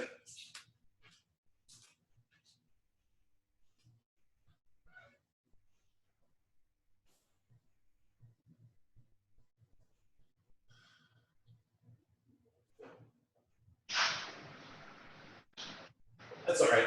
So why it's loading, I'm going to see if we can chat, because sometimes it's hard for voice to come through and videos coming through. We did talk about, the main goal is, what I love about Todd is willing to break even on his funnel after 90 days. Like, I want to break even on my first 30.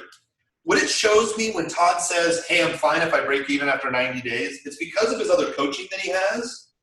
And it also tells me that that dude is 100% confident in his follow-up eventually. Doesn't mean that there's one program that's absolutely just going to kill it, but he's really good at one program eventually. Does that make sense? It does. Yeah.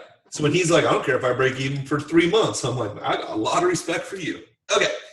So yeah, I would like to break even before then. Exactly. Well, I mean, the thing is you got to figure out if you can at least break even with your first product at $57, right? Great. My gut tells me that you're probably not going to break even at your $57. My gut tells me you're going to have to sell one or two $4.97 products for you to break even. Maybe just one.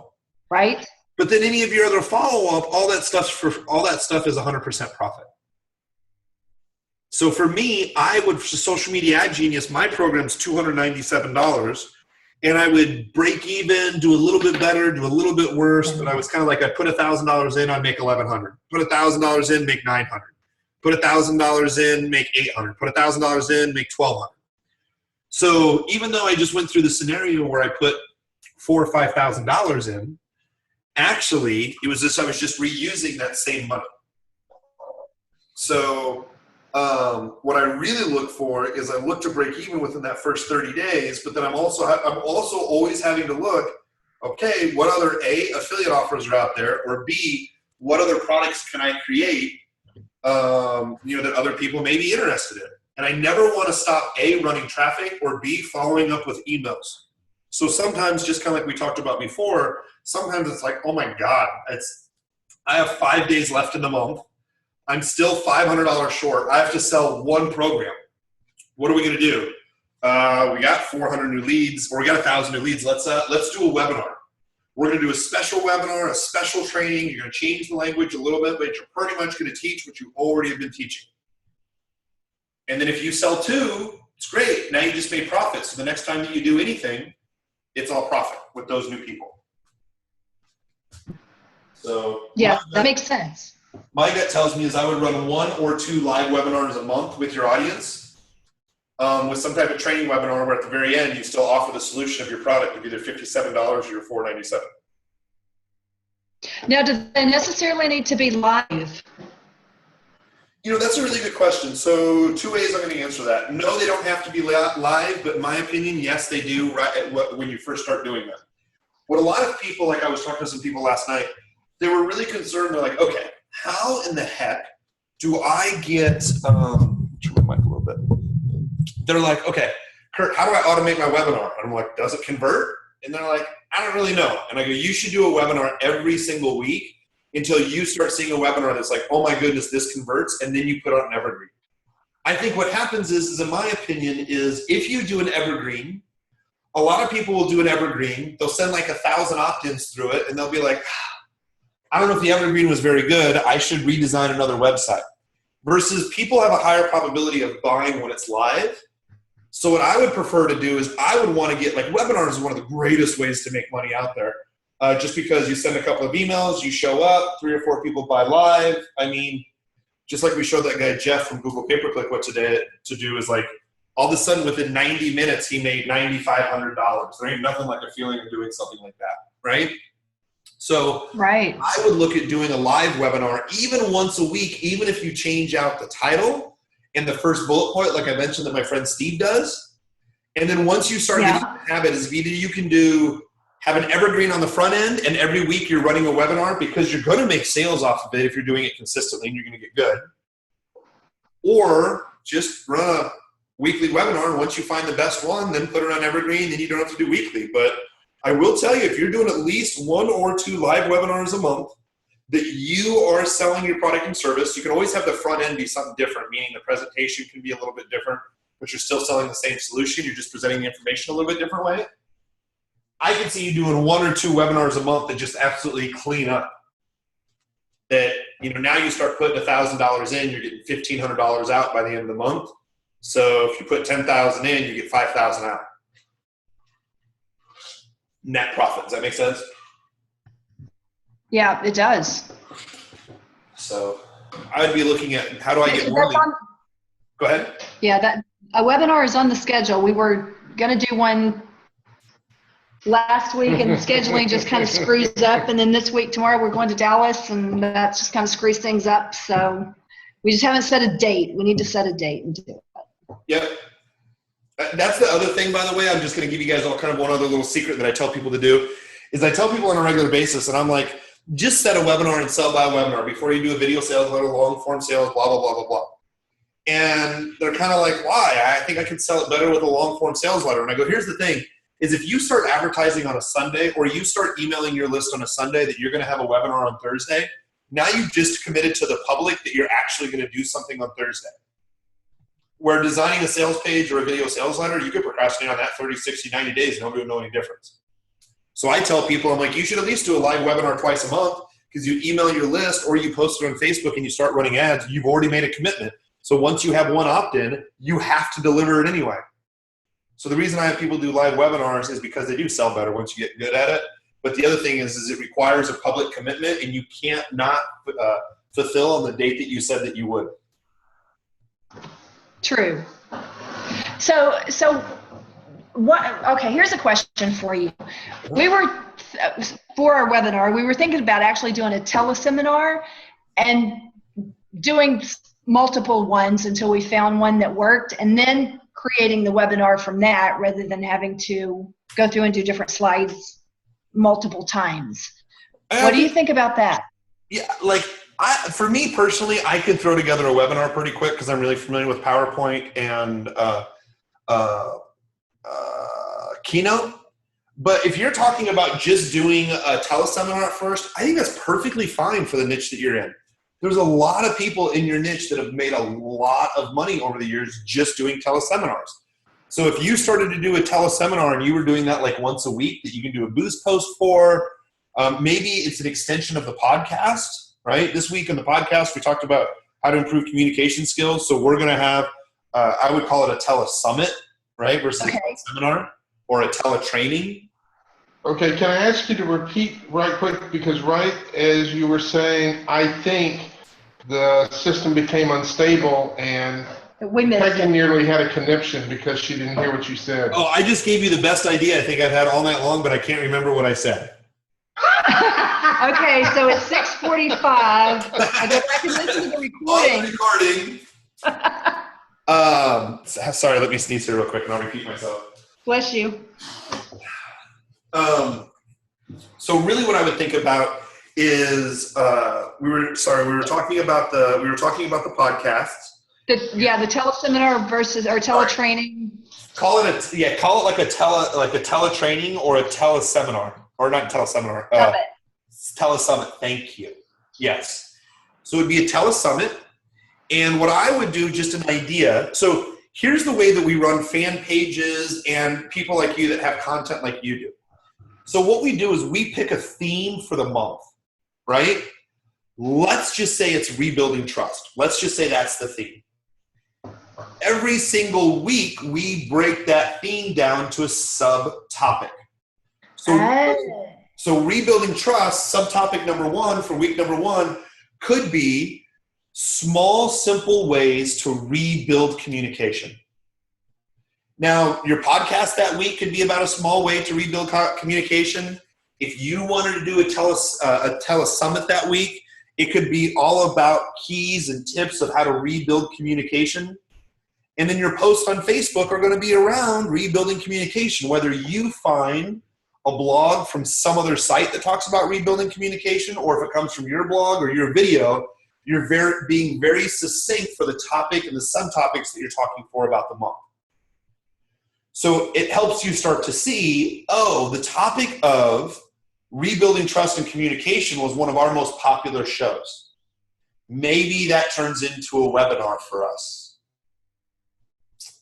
So we use the topics and subtopics to keep on task for producing our content. And then it helps us to start judging what our most popular content was that we may be able to turn into additional trainings. So for example, once we started talking about retargeting on a blog article, then I did a video. People really liked it. I did an impromptu webinar that I literally threw together in like 20 minutes. People really liked it. We rebuilt the webinar and we used that in place of our old webinar because it was outperforming our old webinar. But all that happened because I was using the format that I just mentioned. Got it. That's brilliant. Okay. Yay. Yay. Awesome. Good. Like I said, so okay, since we're in here and this page loaded, click on the right tab that says Conversion Tracking Pixel, because you have Custom Audience Pixel. Click on Conversion Tracking Pixel. All right, I see leads and key page views, but I don't see any checkouts. So Living with the Elderly book, I see that there's a checkout pixel. I see there's a checkout pixel for Frenemy. But I don't see that anything's fired since back in August. Huh. Okay, because it would be the Rebuild Trust After Betrayal. That was the one that... That's the leads. Yeah, so that's the one that I was thinking would be checkouts. You may need to create a conversion pixel for checkouts. Got it. Okay, I can do that. Okay. Now let's go back to Custom Audience Pixel for a minute. Let's just take a look at this. Okay. Now, you don't have any audiences created yet, do you? This one, the Restore the Family, the 10,000. Okay, but that's your domain though. You don't have, do you have any retargeting ads running? Oh, no retargeting ads. I haven't done that yet. So I see custom audiences on the right-hand side that you made for Living with Elderly, Frenemy, RTF, FB Opt-in. And then what's okay, that would be the one that we're working on now, this one. Okay. So let's see what this looks like real quick. And the loading starts again.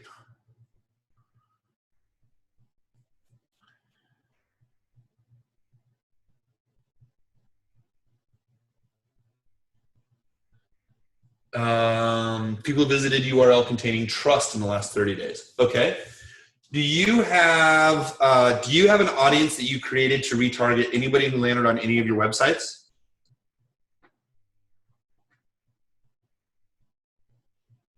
You're asking a good question. Okay, that's okay. So let's do this. Click back on the audiences, top left-hand side, right underneath manage ads.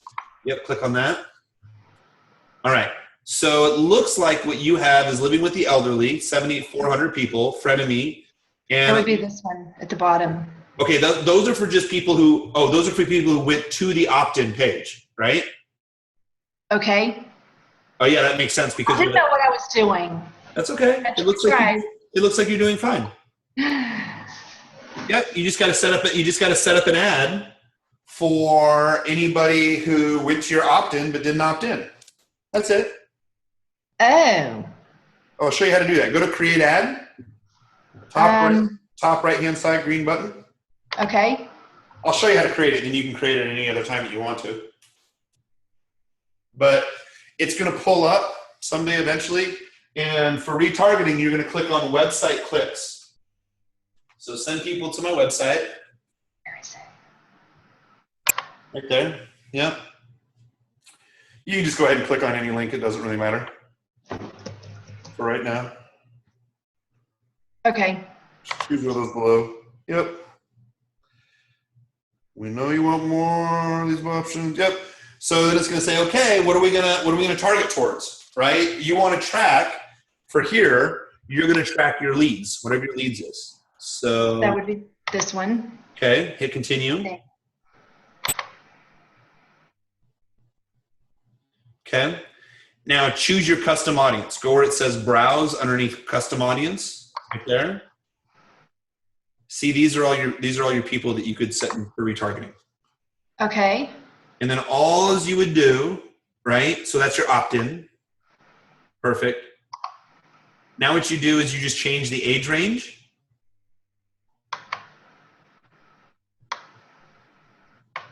I don't remember exactly what we had. It's fine.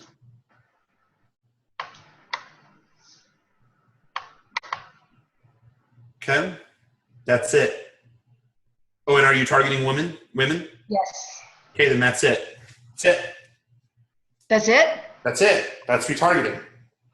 Cool. Okay. Oh, by the way, let's look at this real quick. You see that over to the side that says estimated daily reach 350 to 930? Right. So now let's just say that you were that you wanted to fill a webinar. It's at the end of the month. You want to do a webinar. You really want to rock and roll this thing. So at $5 a day, you're going to reach 350 to 930 people. So go ahead and type in $50 for the daily budget. Let's see where that little orange line moves to. Look at that. Now we know at $50 a day, we're going to reach most of our retargeting audience. So if we have a webinar on Thursday and we start turning on the ads on Monday, if we spend $50 a day, Monday, Tuesday, Wednesday, Thursday, that's $200. And for the most part, at least anybody who's ever seen our page recently, they're going to see our ad at least 4 times before the webinar. Okay? Okay. Now, look where it says optimize for clicks. See where it says links to website, pay per impression? Yes. Drop that down to where it says clicks. Link clicks to website. That's what you want. Don't let Facebook tell you that you're going to pay for it's pretty crappy for Facebook to say, in my opinion, link clicks to website, but you're buying impressions. No, I want to buy link clicks. That's why I said link clicks. I want to buy clicks. I don't want to buy impressions. So it's kind of a, hey, I know you want clicks, but let me show you how we're going to give you impressions, which is kind of crappy. I believe in Facebook's default part of it. All right, scroll on down. That's it. So then you would select your images and you would split test between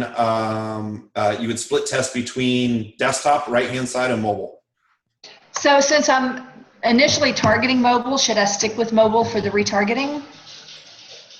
You can. I would still split test out desktop. Never know where a lead's Okay. going to come from. Okay. Right? So, but that's how you set up the retargeting. So I start thinking of sequences of a story. If it's like, okay, someone goes to my opt-in page, but they don't opt in. What can I show them for an ad? Okay, they did opt in. What can I show them for an ad? And what I do is I start building out these retargeting ads, thinking of like relationship. How would I want to follow up with my communication? So then as long as I'm putting new leads or new traffic on the front side of it, all the other stuff literally works automatically. All my Got it. and everything else. So I look at retargeting like most people look at follow-up email sequences. Okay. Does that help? It does help. I'm not quite there in my thinking, but That's I'll okay. make it. I'll make it. We will meet over and over again, talk about the same thing as well too, and eventually it'll be like, oh my goodness, I got this. Not a problem. Yeah. Yeah, not a problem at all. Okay. Any other questions? This is really, really good. No, this has been great. Thank you so much. Okay. Perfect. So that's good. Good. All right. Awesome. Let's go ahead and we have, who else do we have on here? We have me. Craig says yes. Craig, come on out. Thank you very much for that, by the way. That was, that was great. Thank you. Can you hear me? Yep, Eric, you can go after Craig. Absolutely. Yes, I can. Okay, good. I'm a little bit behind there. I think we talked before. I've not implemented any Facebook ads or anything yet. I just finished launching reasonably successfully a $500 product, and I made 12 thou on 900 opt-ins to the launch list. Awesome. Congratulations. Did you do that with paid traffic or affiliate? This was all just to my own list. Great. Yeah, so that's, obviously that's what I want to talk about next, is how to go out. But before I go there, quick question. I closed the cart. I don't think, like a week ago, I don't think I emailed enough before I closed the cart. Okay. And so I got a bunch of people on the wait list, 30 odd people. Great. You know, I don't know what to do to those people. The people who are on the wait list? Yeah, other than, tell them the next time I'm going to open it. So what did you close it for? Is it like a 3-week training, 6-week training? What was the reason for closing it? Was that just scarcity, or was it like a live class starting or something? No, there was a 6 weeks of coaching that I closed the original program, but then the second, the downsell was no coaching, and I just said people talked me into opening a cheaper version. So here you go for 4 days only. And so I don't know if the wait people are for either one of those offers. Try that. What happens if you reopen it for another 4 days? Or 48 hours? Okay. You could say, by popular demand, how long ago did you run this? I think I closed the cart about 10 days ago. And are these group coaching sessions where like there's a date and everything happens at once, or are these like one-on-one where people can join at any time? Well, no. The original offer was 6 weeks group coaching, kind of like Todd and you do right here. Okay. And I'm on the 3rd week of that. Now, do you have, okay, so here's an idea. Do you have, like, for instance, I have a very in-sync 6-week program that we call Jumpstart. Yeah. I cannot have someone jump in the middle. I just can't. Yeah. But if I talk to somebody that had some experience that already knew how to run likes and boost posts, but didn't understand retargeting and the conversion pixel, I'd consider $1,500 instead of the $2,500 for the last 3 weeks. Uh-huh. I don't talk about anything specific, so people could technically jump in. So maybe that's one of the things you say is because of some other commitments. We had a couple of other people who aren't able to make their full obligation for their 6 weeks. So I have a couple of spots that opened up. So I'm going to open up these spots for the next 48 hours for this discount price. Okay. You think that's a better deal than just hit them up again, at the end of 6 weeks? Well, they're hot and they want to buy right now. What are you making them wait for? Well, I sent out an email to the wait list already, trying to get some feedback. Why didn't you buy? Some of them answered back saying I just didn't get it in time. And I actually emailed those people individually with, I can still squeeze you in. And I still haven't gotten anybody squeezed. So that's kind of. Yeah, most people will never actually tell you the real reason why they didn't buy. It's one of the things when I was running call centers is I would walk by people and I go, look, most people are not paying attention to what you're saying. So when people tell you no, they don't have enough information to buy or they don't know why they should be buying right now. And I go, the deal is the way that this whole deal works out is, we have to be constantly following up with our follow-up emails. Yep. Following up emails to really give the urgency as well too. So I like that you would give a special discount, now because they're interested now. But just tell them they have to act now versus, hey, let me reach out to you. Let's kind of talk about this. I'll give you another chance. Okay. Either they buy it or they don't. You make it sound like that there's a couple of people who didn't fulfill their obligations, that you're opening it up only to fill those spots. And then the next time it goes, because you're always going to get people on the waiting list who say that they're waiting, but they're not actually buying anything. Yeah. But of course, those are going to be the first people that you're going to tell whenever you come out with your new webinar. Right. So I would use it in two ways. I would use it to see, can I make up any less money right now? Or can I make up any money right now? Yes or no, because that's just 1 or 2 emails over the course of 48 hours. And then I know when it comes time for me to do my next program, I'm going to send those guys an email to say, hey, just FYI, I have a webinar coming up. I'm going to let you register before anybody else does. 24 hours before anybody else does. So what I actually count that as, those are my guinea pigs to make sure that my funnel and stuff works when I want to do my next webinar. Got it. Which leads me to my next question. Todd told me, you got to incorporate webinars last time I talked, and we got them this Friday. And I said, okay, Todd, I'm starting from scratch on webinars, never done one, don't know anything about it. Give me some direction. And he never did. He told me to email him, and he never answered me. So I'm still at that point, and I hear a lot. I've been listening to everybody here and getting bits and pieces of everything you've been talking about. And I get the gist of it, but it seems like, I don't know. It seems like I need some guidance here to start from the beginning on doing a webinar. How does that fit in with what I've done so far? I got 3 EBM videos and a 4th sales video, and that's all I got. So remember, most people have not watched all your videos, and it has nothing to do about you or your content. People are just lazy. Right. No, I get that. So the reason for the webinar then is just to follow up and repurpose that same content, but instead it's in a 60-minute presentation. To the same list here? Absolutely. To my same people? Absolutely. That's why I was mentioning before is my friend Steve, who will have 6 webinars.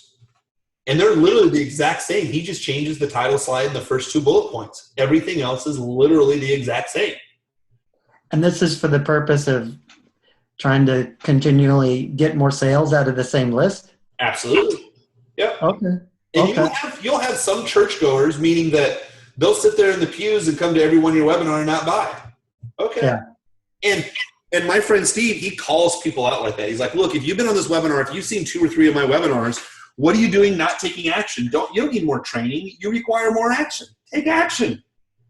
You don't have to attend more webinars. Take action. Like, he'll actually tell people that. But people give him lots of compliments for saying, oh my God, I love the 6 weeks of training that you offered. It's like 6 weeks of training was the same damn offer. Yeah. No, I get that. I get that. Once again, though, who do you recommend or where I start really learning how to put a webinar together? The psychological principles. Like Todd did brilliant in a ZBM content thing. I don't know if you know about that. And I just followed along, and look at that, it works.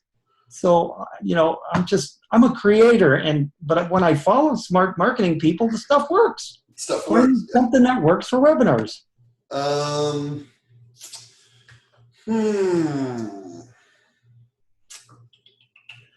Try to think of a really easy way. See, for example, for the guy that we just did the webinar with, Jeff.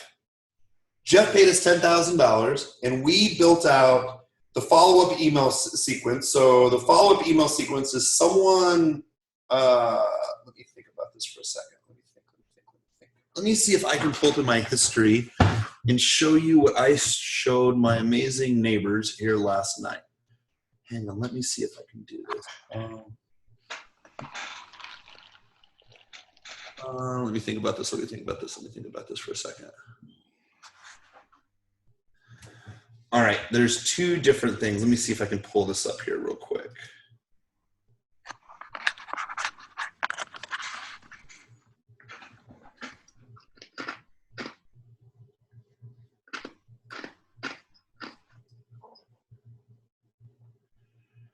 Oh, come on. File, open recent. Let me see. I'll show you my screen as soon as it pops up. Okay, so yes, this has, yep. Okay, so what you're asking is like, it's a 4 or 5 hour long answer, quite honestly, right? Right. It's like, okay, how do we build the follow-up emails? How do we build the webinar itself? Like the webinar itself, the psychological triggers, take a good while to really start to build in. So I'm trying to think what's the best information I can give you at a 10,000 foot view to get you started. Or just somebody who has a good course you like. Steve Jaffe has an amazing course. Steve, how do you spell his last name? Jaffee. Let me see if he's online here real quick.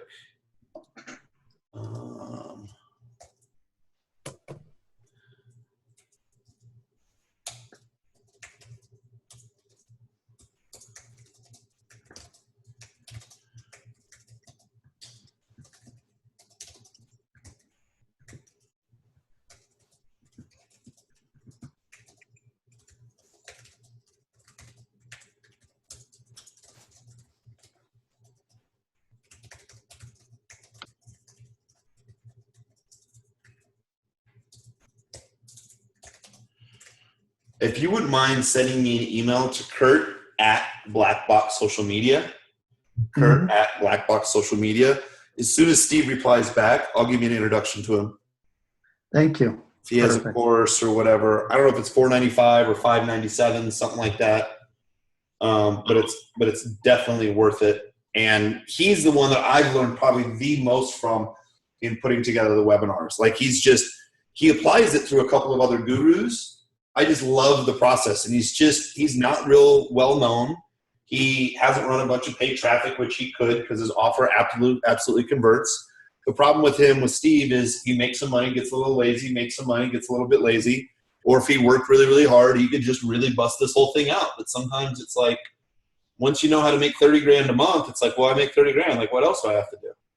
It's like, come on, dude, you can do so much more. I already made 30 grand. What else am I supposed to do? Okay, good. Next question.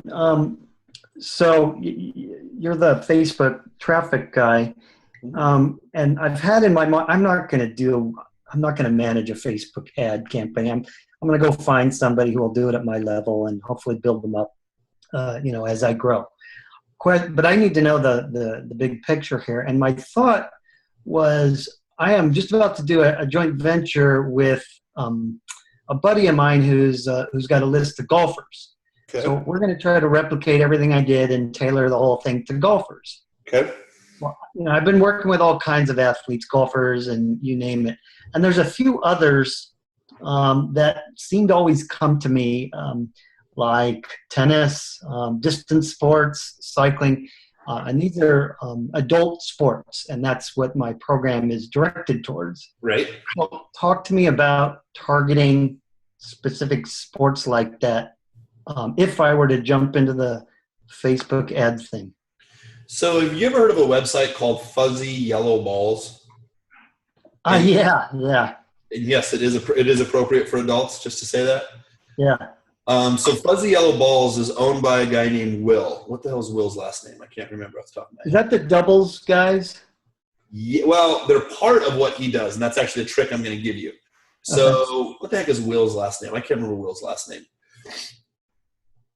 But basically what Will does, and I just put that in the group chat so everybody can click on the link. What he does is he talks about tennis, serving, stuff like that. He has like a $10,000 mastermind. And what he does is he teaches tennis for $10,000 for 3 days, and he brings in the Bryan brothers.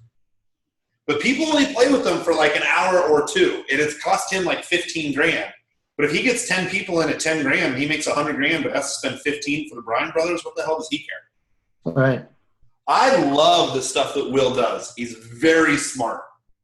I would start mimicking stuff like this when you're talking about sports, and I love what Will does. Okay. Follow him around. I would definitely follow him around. I would watch the way that he positions it. He gives great trainings. I don't know as much about tennis, but his content, the way he delivers it, I mean, come on, seriously, who sells a $10,000 3-day tennis lesson? Right? Yeah. It's celebrity and being around the celebrities for just a little bit, but it's once you start adding up the numbers, it's like, oh, 10,000 or even $5,000 a person, get 20 people there. Okay. Right. Great. It's an extra 100 grand. 5,000, 2,000. Yeah. 20. 5,000. Did I do that right? I think so. Well, speaking of that, my next project here, and I'm kind of vacillating, should I start building it or blow up what I've done here reasonably successfully, is a higher priced product to teach people how to do what I do for $3-4 grand. When you say do what I do, can help me understand that. I'm a mental toughness trainer. I teach athletes their mental. That's right. I think that's great. Here's the game that you really win at. If you learn how to drive consistent leads on a consistent basis to some type of offer that breaks even within the first 30 days, that's your biggest win that you can have for your online marketing. Yeah. Because whether you spend $200 in break even or you spend $2,000 in break even, the very next time that you come up with an idea like you just did of like, maybe I should just teach people with $3 or $4 grand. You honestly have no idea in the hell if that's going to work or not. But when you have a list of 3,000 people where you're like, hey, everybody, I've had lots of requests. I'm thinking about opening up my schedule to work with just 5 people this month.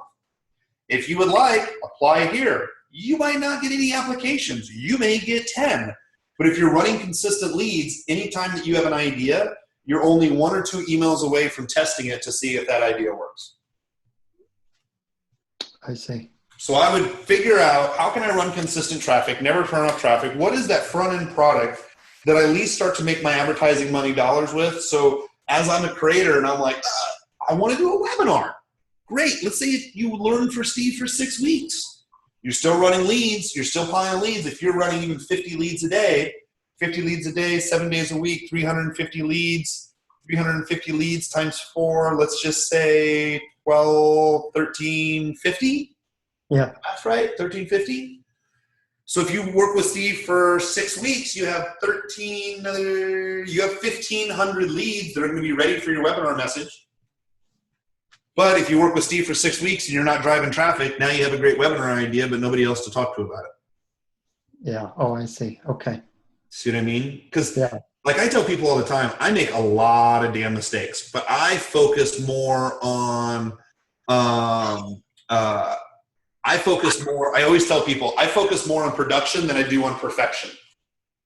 I just want to get something out there on a regular basis that people are opting in, because I will run across or come up with ideas that it's like, oh, like one of the things that happened with us recently is I had some open time for coaching, and I'm like on Tuesday, I'm like, man, there's some payroll things we got to hit. We got to do this. We got to do that. This is a couple months ago.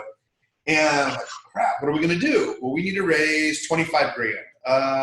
Let me think about this. It's always great because like when you have lots of employees and lots of payroll, it really motivates you that, hey, payroll's coming up. You got to figure out how to make 30 grand. It's like, oh, before I was just happy just to make 30 grand, right?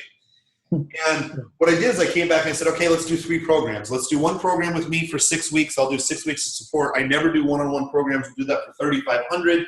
Meet with me twice a week. It's 5 grand. Or we'll build out an entire webinar, like I said, for 10 grand. We'll promote it to our list as long as you have some product that would be cohesive with our list. And we came up with that over lunch. I shot 2 promos. We have a location, what we call the Layer in the Sky. That's where I'm at right now, which is on the 17th floor that overlooks Austin. It's a beautiful skyline view. So we shot a video with a skyline view of Austin behind us. So I came up with the idea in the shower. We talked about it at lunch. We did the videos. The next day we sent out the email. I sent out 4 emails over the next 4 days. We got 122 applications. I think that when I added everything up, I think it produced within 7 days $46,000 of additional revenue. It's just because I had an idea. We talked about it. We sent out 2 emails. We did a video. We sent out 4 emails and kept on pestering people. I shouldn't even say pestering because I offer really good value. We just kept on sending emails for 4 days, and it was something I could test. But it's only because we were always running traffic beforehand. Okay. Yeah, no, that makes sense. So what I heard is I got to make this a break even. What I've done here seems like it's worked to some level. I got to work on that so that's just constantly bringing me leads. And then my upsell, I can make all the money in the world and more affiliate off. I have a saying. I have 2 sayings that I always keep in the back of my head. So I'm a firm believer. It's like I want to practice what I preach. Otherwise, I'm a hypocrite, right? So I never want to stop running traffic. I always say that. So I always want to think the same thing too. I never want to stop running traffic. And for me to beat my competition, no one ever does anything consistently ever. And those that do typically win. I always say that. Yeah. I've heard you. So what happens, and I know I've said it lots of different times on here, right? So what amazes me is there's all these other Facebook courses out there, lots of them, but they never advertise on Facebook. I'm like, how in the heck do you have a Facebook course? So I would always think, well, I want to keep running ads. I want to keep advertising my course. I got to keep running ads. I got to keep advertising my course. And it keeps me really consistent. So anytime that I have an idea, it's honestly, I feel really privileged. And I feel it's amazing because as we kept on building leads, all of a sudden we have a lead list of 500, then 1,000, then 5,000, then 10,000, now 45,000. And it's like now what we do, that was really since March of last year, but we spent most of our money the last 4 months of the year. But now for us, we haven't run new traffic for 6 months into our new program. We run a little bit of other traffic, but I'll do an email promo for friends who we want to be affiliate offers so we can meet people like in the top 10, like if Todd does a launch. We're always in the top 10 with either 2 reasons. Either number 1, because of our email list, or number 2, I'll start running traffic, and once I get into the top 10, all it is a mathematical equation every day between number 10 and number 1. So I know if I get 10 more opt-ins for that next day and it moves me to place number 9, I knew I was only 10 behind, and usually the difference between 1 and 10 usually isn't that many opt-ins. It's not like 4 or 500 or whatever. So because I'm always running new traffic, I always have affiliate. Because I break even at 30 days, anything I do with any affiliate's 100% profitability. But the other thing with that as well too is if I'm always running traffic, I always got to have promos, because one of the worst things that you can do is stop talking to your list, no matter how small it is. Yeah. It's like dating, and then you just decide to stop talking to them. So if I get somebody who wants to work with me starting out on with some Facebook ads, I don't know, I'm so busy, but what do you think of the idea? I'm telling this person, listen, let's start off with Sport X. Let's roll that for a while. Let's target that for a while, and then we'll probably burn it out, right? And then we'll go to Sport Y, burn it out. Sport Z, we'll just keep coming around. What do you mean burn it out? When you say burn it out, what do you mean by that? Well, I understand you can reach saturation with your ads. Not really. To a target list, no? No. Well, at the end of the day, it comes down to a mindset, right? So I learned this from Ryan Dice, and I love this. Ryan's like, look, if you have an online product, you have a product. You don't have a damn business. You only have a product. Don't ever think that your product is a business, ever. It's just part of your business, right? So what he basically says is, now Ryan's a little bit different, and I've run traffic for Ryan and those guys. But Ryan's like, look, I bought a whole bunch of traffic in 6 weeks for telling people how to write books. That's it. Like, that's all the traffic there is. I'm like, well, no, there's people I know that write blogs that are our clients, or that have a book publishing course that we've run their traffic for the last 2 years. I just got to think of, what is that avatar? Where would that avatar be at? What does that look like?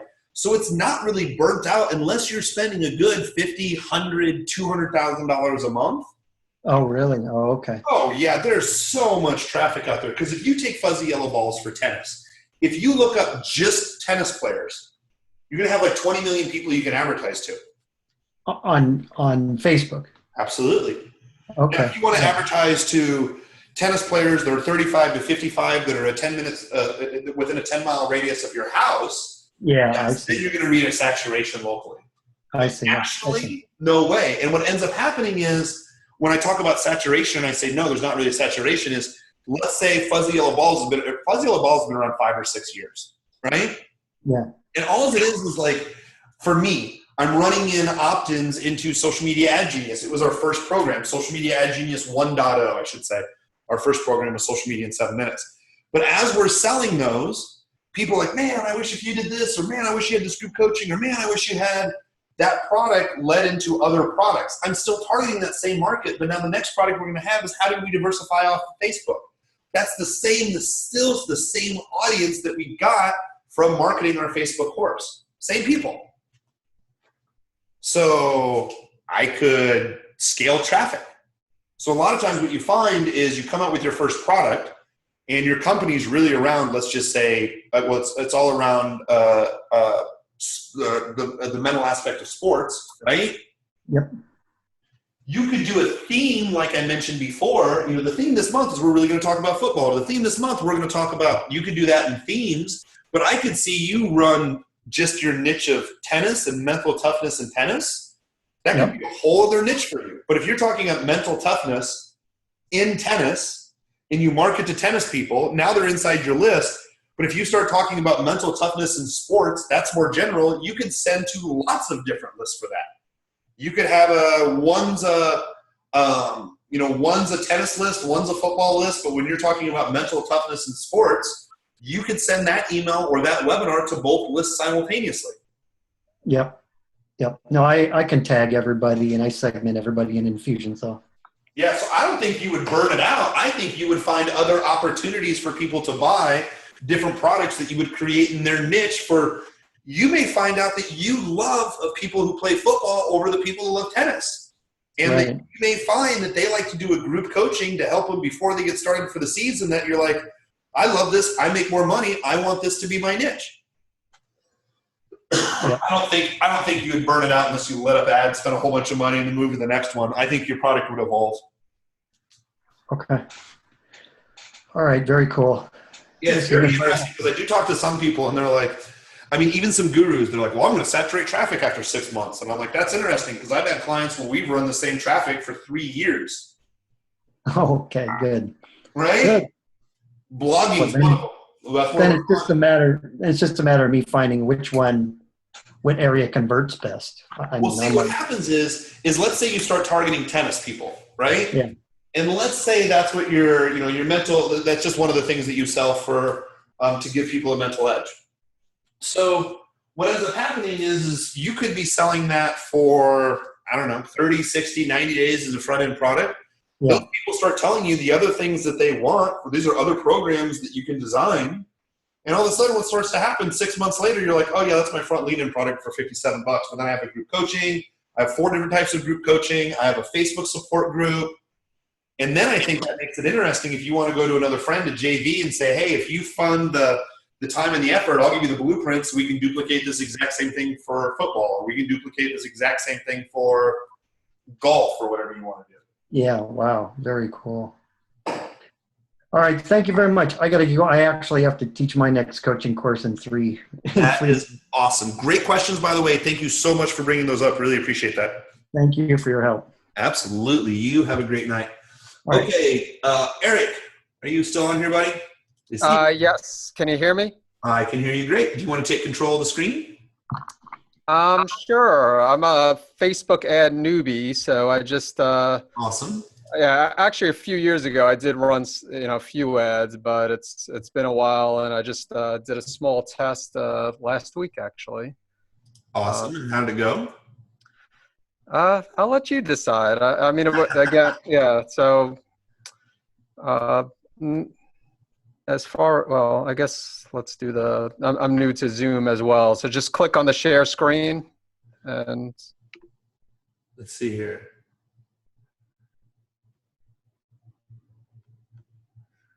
Awesome. Let's see here.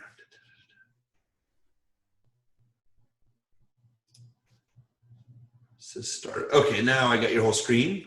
Great. Strange. I'm curious. Why does this look so weird? Fit to window. Ha ha ha ha. Got it. All right. So you got 13-cent website clicks. Great. Now, go ahead and do me a favor. Drop down from performance where it says columns performance. Drop down into performance and clicks. Yep. Go ahead and click on performance and clicks. Okay. All right. So you got a frequency of 1. So it looks like you got a lot of room to grow. You got 13-cent website clicks, which is great. Now go ahead and slide on over. Let's take a look. What else do you got for data for information? So impressions, cost per click, 8 cents. Okay, so you got an 8% click-through rate. Great. Go to the far left-hand side. It says ad sets in this campaign. Far left-hand side, right in the middle. Drop that down so it says all ads, ads in this campaign. So go to ads in this campaign. Okay. Okay, great. So what is this? Reverse Graves' disease? Yes. Okay, I remember talking about that. So 8% click-through rate. Relevancy 10. Great. High relevancy. Who did you target for this, by the way? I targeted people who are interested in Graves' disease and hyperthyroidism, and that was women between the ages of 30 and 60, I believe. Okay, so go ahead and click on that very first ad that worked well for you. Yep, go ahead and click on that for me. All right, I'm going to look at your ad on the right-hand side right here once it loads. Yeah, they actually rejected my first ad. So, what did they reject it for? Unsubstantiated claim? No, maybe they really didn't give me a good reason. But the title was "Reverse Graves' Disease" with the question mark, and they didn't like that. So I just put Graves' disease treatment. That's just to do something basic to try to get approved, and they did approve that. Yeah, that's because the first one made it sound like it was a claim. That really? Was, okay. Yeah, because when you say reverse, it's a confident statement that's making a claim that would be reversed. So the answer unfortunately doesn't show up. Okay, so I mean, you only spent $46. How many opt-ins did you get? I got 19. 19 out of 46, so it's $2 opt-ins, right? It's great. Well, it's not $2 opt-ins, it's a little bit higher. But let me see here real quick. 19. So you spent $46 total or $50 total? $50 total, right? $50, yes. Okay. And then, so they opt in, and then you got, good, I'll just pull up my stupid calculator. Let's see here. Just a moment. Where's this at? So 50 divided by 19, $2.63 a lead. That's not bad. So sorry, once they opt in, what do they go to next? Okay, so once they opt in, they go to VSL. How long is the VSL? 27 minutes. Excellent. How many buys? 0. Okay, you didn't have enough traffic, so that's fine. How many times, once they opted in, they went to your VSL, how many emails did you send to follow up with them to watch the VSL? It's 7. Each one of those tells people to go back and watch the VSL? Yes. It just doesn't say, hey, don't forget the offer is going to expire. It says, hey, go back, check out the video that shows you how, minute number 10 shows you how. You basically have 7 emails that's telling them watch the video, specials going away, watch the video. Pretty much. I don't even know if it says, if there's a deadline, if it says this is the last chance or, it expires. It just pretty much. So people don't buy for 2 main reasons. Either they don't have enough information to buy or they don't understand why they have to buy right now. Well, so usually it's a pain pleasure thing that they go over. So let me see if I have, I'm going to give you guys a document if I can find it here real quick. And I guess my concern is when it doesn't look like people are even clicking on the button to go to the order page. So they're not even getting that far. So I'm wondering if it's the sales letter itself that's turning people off. Do you have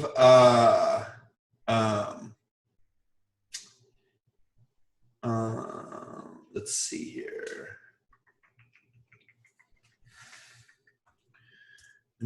Do you have Google Analytics set up on the page? You mean linked with Facebook? Well, you send people over to watch the VSL. Is the VSL hosted on Facebook or is it hosted on a website? I'm sorry, is the VSL, you said hosted on Facebook? Yeah, or a website. No, yeah, it's through ClickFunnels. Okay, perfect. All right, so you have it on ClickFunnels. Do you have any Google Analytic or any other analytics set up so you can tell how long the average person is watching the video? No, I was trying to use HyperTracker. I don't know if that's for that, but I was having problems. That was, I guess, another question I had with I know Todd said he's coming out with his own tracking software, but I figured in the meantime I would try out HyperTracker because he spoke highly of that. But well, the other thing is you can use, I haven't used Vimeo as much, my business partner Nick has. You can either use Vimeo or YouTube for the video, and then you can find out where people are dropping off at. From Vimeo? Well, you can find the average length of when people are watching. Okay, yeah. And I know on Google you can, well, Facebook now actually has the insights, but I know definitely on YouTube you can tell from YouTube stats where how long people are watching their video and when they're falling off. Okay, yeah, yeah, that's what I'm using, Vimeo, so I'll take a look and check that out. Okay, perfect. And do you think if I was thinking of testing, I guess comparing a VSL for to a long form sales letter, do you think that would be a good idea? Do you think Here's exactly what I would do if I were in your shoes. $2.63 opt-ins are good. Okay. What I would do is I keep on running opt-ins. Okay. I would want to find out a way where either you can use Wistia, because you could upload your video to Wistia and have Wistia host it, and Wistia will tell you how long people are watching your video for. That's one option. Okay. So is Google Analytics, or if you wanted something really easy, like we use getclicky.com. What is that, the last one you said? Getclicky. Getclicky, okay. Getclicky.com, yep. I think one of the versions is free, but it leaves one of those stupid tags down at the bottom like ClickFunnels does. So you just have to pay for the upgraded version, which is like $19 a month or whatever. Okay. What I would be looking for is there's two options that they have. Well, they have a lot of different options. Number one, I'd be looking for what's my average time on that site, on that page, right? Mm-hmm. And then also is they do have a heat map that's available. That with the heat map, what you can do is you can see, are people just watching the video? How are they, anybody clicking on the button? You know, what are they watching? What are they looking? What are they doing? Because you really want to find out where people are dropping off at, right? Mm-hmm. So that's the number one thing that I would do. The second thing that I would do is I would add in a long form sales letter. So for instance, when we do a webinar, we send people to a replay page that's just a replay with a buy button for 2 days. The last 2 days that we're closing stuff out is it's a recording of the webinar, but it's in a long form sales letter where we have a bunch of testimonials from other people. So what we do is for the first 2 days, they see the replay with just a buy button. 2 days later, they're going to see a long form sales letter, which really is just it's a VSL broken down, right? Mm-hmm. What I would do in your shoes is I would run the VSL. You run your 7 follow-up emails, I would say over the course of 4 or 5 days.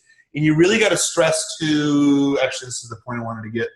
It's the sequence of any offer. Ryan and Perry taught me this one. And the sequence of any offer has really helped me out. Let me see if I can pull up my Dropbox. The sequence.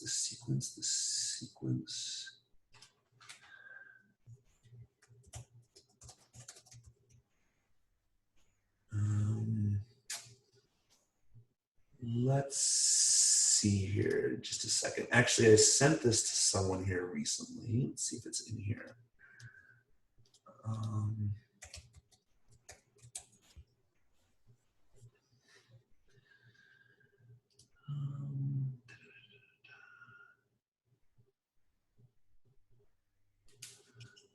Just a moment. Presentation.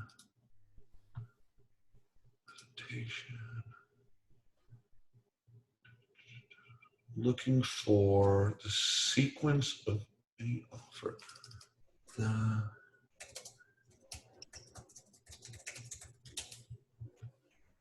it, I knew that wasn't going to work. Let's try one more thing. It's a really important document if I can find it. It's obviously so important, I can't find it anywhere. Let's do Dropbox. Just one more second. This is going to be good if I can find it. There we go. I knew it would be right there. All right, I'm going to share this in chat, and I'm going to take over the screen for just a second. Okay. Open this up.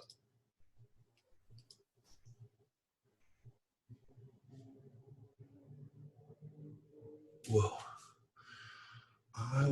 What the heck do I want? Select a window that you want to share, but none of these are. Okay, got it.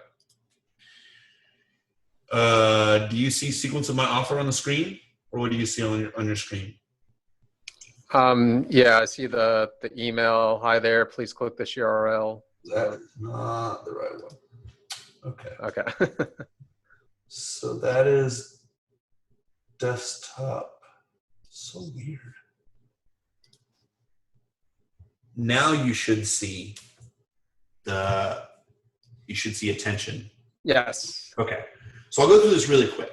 Any sales letter that Ryan or Perry does, any opt-in, any webinar, anything goes to sequence of the offer. So this can work for anybody with an offer. So sequence of an offer, it is, to run through this really quick, it is attention, grab them by the throat. So like for me, my VSL was, hi, my name's Kurt, and this is a meatball. Let me explain to you why a meatball is going to be related to over $6 million in ad spend with Facebook marketing and what this meatball can mean for your business. People are like, what the does a meatball have to do with this? Right? Yep. So, for you, it could be, is it possible to reverse Graves' disease? Okay. The promise, bold statement, motivates people to stay till the end of the webinar, stay to the end of the sales page, stay to the end of the long form, whatever, recommits them to stay. Right? Mm-hmm. Justify, give them some reason to believe. Hey, look, I used to be the same way. Hey, my father had Graves' disease. Hey, it's run in my family for years. Some reason why they should believe you. Right? I understand. And again, these could be bullet points in a long form sales letter. This could be an entire VSL. Like this could just be bullet points of an ad. By the way, I understand. I've been there, done that. And by the way, it's not your fault. I always tell people, by the way, Facebook is designed to have you fail. Why? Because it's designed by engineers, not by marketers. They understand what pretty buttons look like, but they don't understand the repercussions of what happens if you hit the wrong ones or the right ones in a certain sequence. And they don't understand direct response marketing. So just to let you know, the cards have been stacked against you. It's not your fault. So if you failed at Facebook marketing, it's not your fault at all. I say that over and over in my presentations. It's always not their fault. Okay? It's me and them against the world. The answer. So here's what worked for me. I'm going to be really brief. Okay? And again, you're not giving away all your strategies. You're just saying, I'm making this up about your offer. I found a certain sequence of foods that I could eat that dramatically helped me start to reverse Graves' disease or whatever that is, right? Okay. And then why me? Life experience connection, the proof, social confirming. I've helped 10 people. This same process has worked for 1,000 years, whatever that is. The benefits, the so rule. So the so rule is it always goes to so. Now, I'm going to show you the right foods to eat so you can start to reverse Graves' disease. I'm going to show you the 3 critical foods that you should cut out so it does not, and again, I'm making this up because I don't know anything about Graves' disease. Yeah. So it does not cause your thyroid to be hyperactive again. So it's always the so is the bridge. So when you come into this webinar, you're going to learn how to do A, B, and C so you can fix this for the rest of your life. Does that make sense? Yes. Yes, it does. This is the way you bridge features and benefits. And then the proof. Hey, look, here's what other people have said. And then the offer. Okay, what do I get, how much, and why? Of course, you would leave. I mean, it just kind of all depends, sales letter or whatever. What do I get, how much, and why? You're justifying your offer. The risk reversal, triple guarantee, money back. Guarantee you're going to love it. Even if you hate me, don't like me, don't like to look at my face, or don't like to hear the sound of my voice, you can get a refund anytime that you want. Scarcity. Make it real, make it stick. Bonuses work. Bonuses, these bonuses are leaving after midnight tonight. Bonuses do really work. But they have to be aligned with what your product is. So it could be, here are the top 5 recipes that I recommend or that I use. Okay? Or whatever that is. But that's a bonus that you're going to give away. And what we like to do is, Todd will say the same thing, create bonuses that make the product look like the bonuses are worth buying just by themselves and are more than the price of the solution itself. Mm-hmm. Okay? Yep. Recap. Okay, here's the offer. Here's the proof. Here's the scarcity. It's only going to last for a little bit. Once we've sold out, we've sold out. I could be taking the presentation down at any moment, whatever you want to do there. Call to action logic. Look, logically, you don't want to live like this for the next 30 years. I'm going to show you a very easy, simple, step-by-step process that's going to show you exactly what to do. These are people that are logic, right? Are you going to give me a plan? How's it going to work? How does 1 and 1 equal 2? Is it black or white? And warning, look, if you don't do anything, you know what Graves' disease can do for you long term. Here's the repercussions. Here's what can happen. You have to absolutely act right now. Call to action is fear. Here's what's going to happen is other people are going to see this. Other people are going to start, I'm making this up. Other people are going to start feeling better. And instead, you're going to wake up in the morning and either know that you're on the path to really solve this for the rest of your life, or you wake up tomorrow morning realizing you decided not to change anything about your health. You look your family in the eye and you make the decision in the morning, I chose to be better or I chose to do nothing. And if you choose to do nothing, what will your family think about you 5 years from now when they definitely have to take care of you in the hospital or they have to end up taking care of your medical needs or whatever that is? And I mean, here's the thing is at the end of the day, is like when I do a call to action for fear, because it's one of the last ones, right? Mm-hmm. When I do so I do risk reversal, scarcity, recap, call to logic, warning if you do nothing, fear. Yeah, fear's the last one. I know that my product, Social Media Ad Genius, for example, I know it's changed hundreds of lives. I know I've sold thousands of them all over the world. I know I have less than a 4% refund rate. I know that I have very loyal followers. So I have no problem whatsoever because I know my stuff works. I have no problem saying, dude, look, here's the deal. Let's just be completely honest with one another. And I say this at the end of webinars. You're going to wake up in the morning because everybody wakes up in the morning. So I'm going to relate to them. This is all NLP stuff, right? Neuro-linguistic programming. It's like you're going to wake up in the morning. Everybody does. You're going to look in the mirror. Everybody looks in the mirror in the morning when they brush their teeth, whatever they do, comb their hair, whatever. And many people have a significant other. So what I do for fear at the very end is I go, look, now we're at the point of the webinar where it really comes down to choice. Now, I always tell people this is exactly the way I say it. Now, I always tell people this, one of the most powerful things that we have as human beings is the ability to choose. Now, I'm just going to leave you with this real quick because I remember what it was like when I was laying on a couch and this just works for my audience.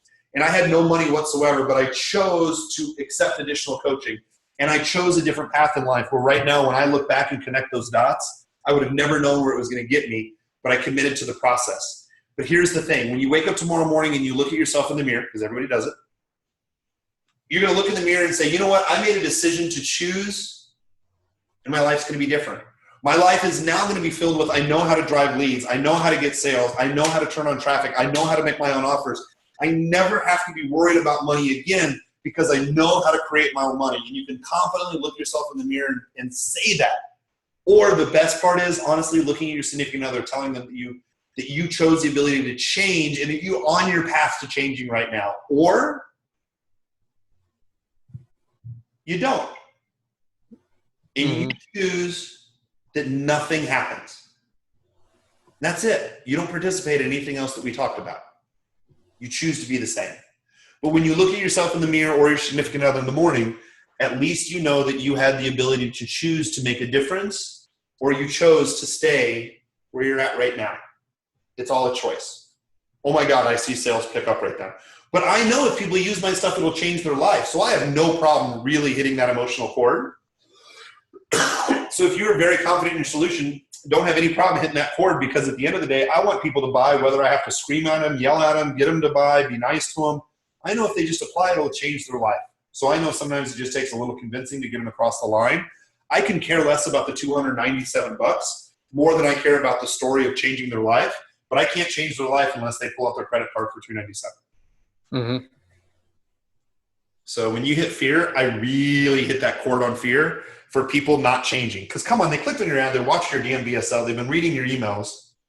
They want to take action, they just haven't been told on how to do it yet. Yeah. Yeah, that fear one, I really put that knife in there and turn it. And again, it's not for the money. Man, I really do want to change more people's lives. Mm-hmm. How about the scarcity part with, because, you know, with the bonuses, I have a few bonuses and I ran them by Todd and he thinks that they're real good bonuses, but, I guess as far, not even just the bonuses, but just the offer overall, like, I mean, do you, with your offers, with the VSL, I mean, it really isn't, I mean, I could change it at any time and maybe I will, but, and I do kind of bring that up. And again, I ran all this by Todd and he thought, actually a lot of it I swiped from Todd, but some of his VSLs, but, when I ran it by him, he said the bonuses were in his opinion, they were pretty good. And, and I did do what you said, probably not to the extent. I don't put up too much fear, but I do say, why live? I forget exactly what I say, but, that you don't have to live like this, just, and, put in the fear that they could develop other autoimmune conditions, which is true if they don't, address their health. But like you said, I probably also need to, just also track, see where they're dropping out. Maybe also when you said converted to with the VSL, I was a little bit, not VSL, the long form sales letter. I was a little bit confused. So were you saying to put it below the VSL or put it in the actual email, give them the option for the long form sales letter? So what I did for my webinar is for the webinar the first 2 days is I would send them to a replay that just had, it was a blank page which had the replay and then a buy now button right away, right? Mm-hmm. And then 2 days after that, what I would do is I would then send them into where there's a replay, but a long form sales letter. So Okay. it stays at the top. Let me see. Hang on one second. Let me see if I can grab an example here real quick. Well, that's interesting. Now my keyboard's not working. Uh-oh. Let me see real quick here. I'm on a different page.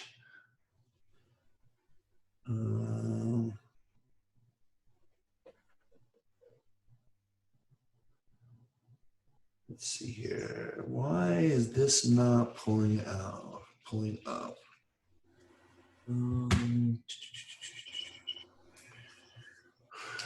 Let me see here real quick. What did I have? So I'm on a different screen, so you're not seeing as I'm clicking around and everything else, but I'm trying to find history. Yeah, let's do this.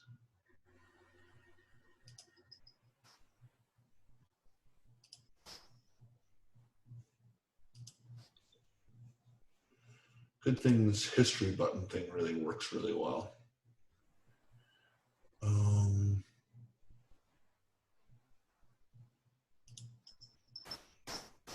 Okay, just a moment, because I spent a long time looking for these pages last night when I was going this stuff over.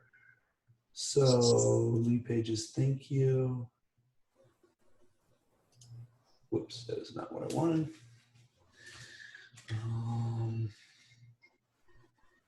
Oh, I knew this would happen. Lead pages, thank you. No. Lead pages, here we go.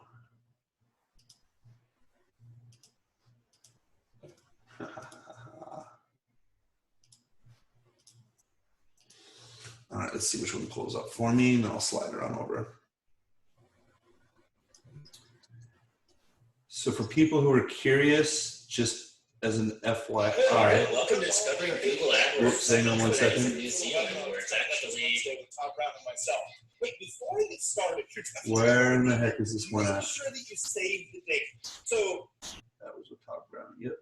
All right. So if I pull this over.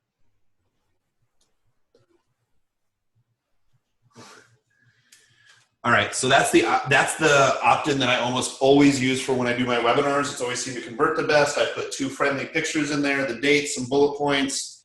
I get this out of lead pages. It's always converted really well for us. It's just what I've always used. Okay. For my webinars, how in the hell am I doing this? if somehow I'm clicking a button, it sends it all the way off to the left-hand side of my screen where I can barely click on to move it back. I'm like, what is this? So what I do is over to the right-hand side of the screen, you'll see the date and time. it's a video way that they establish rapport with me. I tell them the times and dates, right? Add this to their calendar. I tell them to download a free workbook. Great. And then I will send people to the replay that has a countdown like this. You could use the same thing for your VSL and my buy button, right? So that's what I send for the first 2 days. And then, and in the last 2 days, I send them this. You can see it's all obviously from lead pages. So the captivating statement, the replay, that was great. Email from the course creator, Jeff Sauer, testimonials, all their features, benefits, bonuses that are going away. You always want to remind people of the bonuses that are going away. Click here, instant access. So I don't think you need a really long form sales letter. I always think, what are the small things that you can implement that you can do that can start generating money right now versus having to wait on anything. Okay. Okay, so you would just like have a shortened version of my VSL, because if I converted the VSL to a sales letter, it probably would be quite long. Yeah, that's what I would do. Okay. That's exactly what I would do. Okay. All right. And so you said the ad itself seems to be like you wouldn't change the ad. It seems to be performing okay though. Yeah. Well, I mean, $2.63 leads. That's fine. The problem is not you getting leads. The problem is you're converting. Yeah. So your leads are fine. So it has nothing to do with your ads. It has everything to do with your VSL, your follow-up to your VSL, and your different way that that you're following up or displaying sales information. So what I would do in your shoes is I would take people to my VSL, send them to my VSL for 5 to 7 days, send them to the replay. You can do a long form sales letter if you want from your VSL, or just add in testimonials like I just did in here for lead pages, right? Mm-hmm. Add in some testimonials. That can be good enough for right now. And then if that doesn't sell it, I would follow up and do a live webinar. If I were in your shoes, I'd do a live webinar once a week until you figure out how that VSL should be closing on a regular basis. Okay. With the live webinars, I do live webinars for a different type, not for the product I'm promoting, but usually I do once a month, 2 live ones the same day. So do you think is there anything wrong with that? Or would you just split it? Like I do one at 12 noon and then one the same day at 9 o'clock at night. Would you split it up and do it, like you said, I guess that once a week and just rotate the times, or do you do it the same time every single week? So that's a good question. So here's the thing is, I only do 1 live webinar a day because for me to perform for 90 minutes, and that's really what I'm doing, I get exhausted to do 2 of them. Mm-hmm. So I do one where I think I'm going to have a better audience. If it works for my schedule, I'll do it in the afternoon. Typically, I'll do one at 8 o'clock at night. Then I'll send out the replay. Now, one of the things that you can try is, I know there are a lot of people who don't do any replays because they have more buyers than live webinars. So you could say, here are the 2 live events for this week.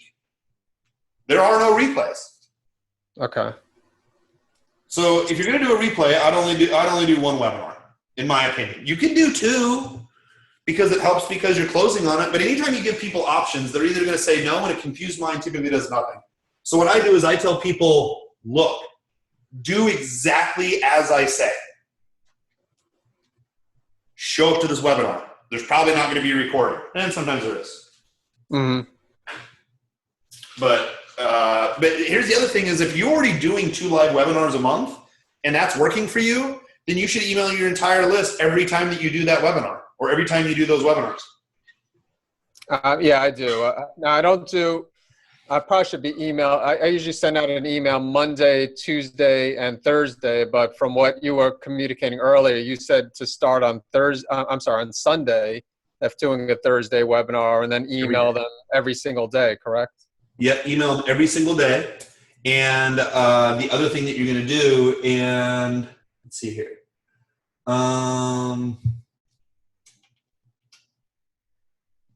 Yeah, and I use GoToWebinar too, so I like the idea you said about changing it 5 minutes before. Yeah, absolutely. It's a great deliverability. So basically what you want to take a look at is you want to take a look at email every single day. Like I said, 4 emails, which is going to be the day on the webinar, follow up every single day, and then 2 or 3 emails to close the whole thing out. That's the exact way that I run it. Mm-hmm. Okay, yeah, no, I'm definitely. Does it make it like at the end of the webinar? Is there a difference? Have you, when it comes to answering questions, for a live webinar, because typically I don't do that, and I don't know if it's hurting response. Oh my God, dude, you are losing 40% of your sales by not doing it. Yes, do that. I don't know how much you can tell I'm passionate about that answer, but oh my God, you will sell 40% of your webinar on the Q&A part. Okay. And does it matter how long it is? Just like 15, 20 minutes? No, or? dude, as long until the last person dies or gets off the phone. Here's the way that it works. So are you familiar with John Benson? Do you know who he is? No. So John Benson is the guy who actually created the VSL, like the black letters and the white background. Like he invented that whole process. He's brilliant. He sold more than $1.2 billion in products and services using VSLs. He's brilliant. And when I was talking to him, he said the average person has to see it 4 or 5 times, right? Mm-hmm. Okay, great. He goes, also the Q&A, that's where I clean up. Because here's what happens. You do 3 things with the Q&A. Here's the exact process and the timing of a webinar when I'm looking at the webinar.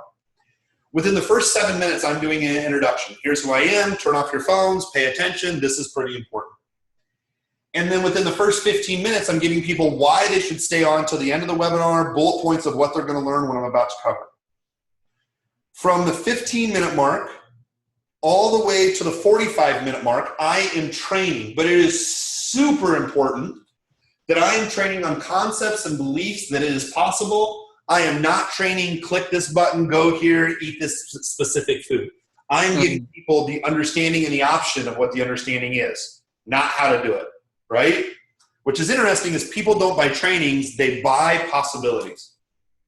Very big difference. It cost me a lot of money. That should save you a lot of money up front. Now, 15 minutes till the top of the hour or 10 minutes till the top of the hour, that is when I am closing.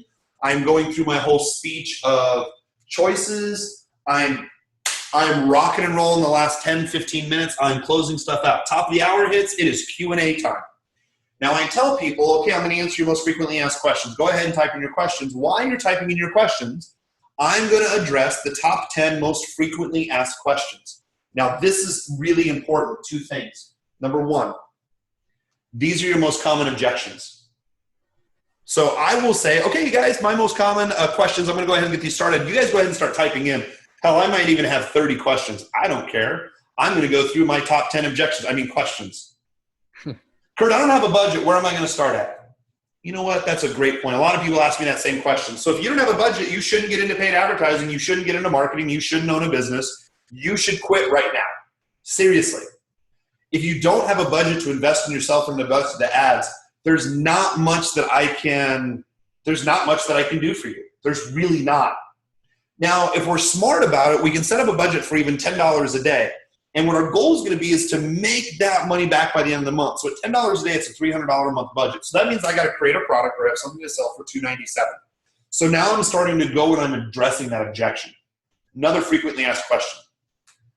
Kurt, I've already got a lot of other Facebook training before. How do I know this one's going to guarantee me results? I'm going to say, listen, no results are ever guaranteed, but what I can tell you is my processes work. How do I know that? Because I've made multiple 7 figures in this business. I've shown lots of other people how to do it. So I know that my content works as long as you follow my content and implement what I say. I never said follow my content and implement kind of sort of what you think you feel that you ought to maybe possibly do today versus what I told you to actually do today. So see, I'm addressing all these common objections. So your first 10 should be your most frequently addressed common objections that you're turning into questions. Number 1. Number 2, this is going to sound outlandish, but I swear to goodness it works. Number 2 would be something along the lines of, I would say, hey, Kurt, I had a friend of mine who bought your course, and they ended up doing really well. They quit their job. They left their wife. They now live with 3 different girlfriends out in Maui. Like, I'm scared of that kind of success, right? And I'll make up one or two stories like that, like John does that, and I start laughing. I go, look, success doesn't change people. It enhances in who they are. Are you going to go ahead and be crazy and move to Hawaii? Probably not. Can you have ultimate success with this? Yes, but don't be scared of that. All you have to do is let's start working out the process, because it makes an outlandish, absurd story that the people actually really remember. Okay. Right? Mm-hmm. So he'll do these kind of crazy stories like that. But what he's doing is in the Q&A part, the first 10 questions are commonly asked objections, number one. The second thing is he may make up one or two stories where it's like, I heard you, I applied this and there was crazy success, but I'm scared of success. Oh, there's nothing. Yes, you may also be successful versus the, hey, what happens if I try this and I lose all my money? Right? What happens if I try this and my business just takes off? How am I going to hire more employees? It's a great question, but so then you let people ask questions. I will stay on until the top of the hour. I've even stayed on for an hour and a half. Meaning the presentation's always 60 minutes. I will always do a minimum of 30 minutes Q&A. Those are usually my own questions. If people are engaging, I've gone to an hour, so 2 hours on the webinar.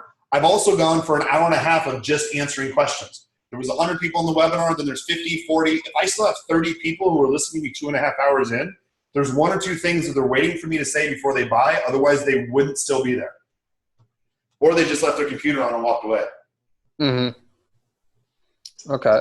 So your webinar, not including Q&A, is 60 minutes long, you said? Absolutely, yes. Okay. Is there anything wrong with going a little bit over? Or because mine's usually, I try to keep it 60 minutes, but it's probably more like maybe like 70, 75 minutes. You got to keep it at the hour. You'll see people right at the 60-minute mark if you're using GoToWebinar.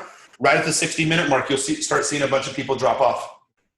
Okay. I don't know if you can answer this, but should I cut the actual content part or Yes. just okay, so not the sales because okay. Cut the content. People aren't there to get trained. People are there to hear the possibilities and why your solution is going to answer those possibilities. Mm-hmm. I've trained for an hour. I've trained for 90 minutes. I've trained for 2 hours. And it always amazes me. I'm like, you guys, I gave you the blueprint. Now just buy my dang product and you'll dot the I's, cross the T's. Nope. Hey, if you heard about retargeting? You can follow people around who clicked on a certain web page. Imagine following people around who were looking at your products but didn't buy. Mm-hmm. People will buy that more than go to Audience Insights. Here's how you set it up. Here's how you click it. Now I'll show you some of the best ad strategies I've used that I've learned from Todd Brown as well. Click here to figure out the rest of the course. They don't buy that because they feel they have to start implementing to believe if I'm true or not. And then once they either validate that I'm right or wrong, that's when they then would take action. No, I just want them to take action right now. Mm-hmm. Does that help? Okay. Yes, it does. Thank you, Kurt. I appreciate your help. Not a problem. Okay, I'm actually late for another call, but I want to make sure I answer all the questions. Is there anybody else that has any other questions? Another 3-hour session. I really do appreciate and really enjoy spending time with you guys. So this is good. So let me pull up if there's connection lost. Go figure. John. Okay, so John. Okay, it says. Hang on one second. John, are you still there? Yeah, I'm here. Awesome. Great. What questions do you have, sir? So, yeah, you helped me out last month. Let me share my screen real quick. Let me stop sharing mine. Okay. So right now, my concern is before, when I was first talking to you a month ago, my cost per conversion was around $25 to get someone to opt into my newsletter. Okay. What was the newsletter again? Remind me. It's for a weight loss program. It's a webinar for willpower. Okay, great.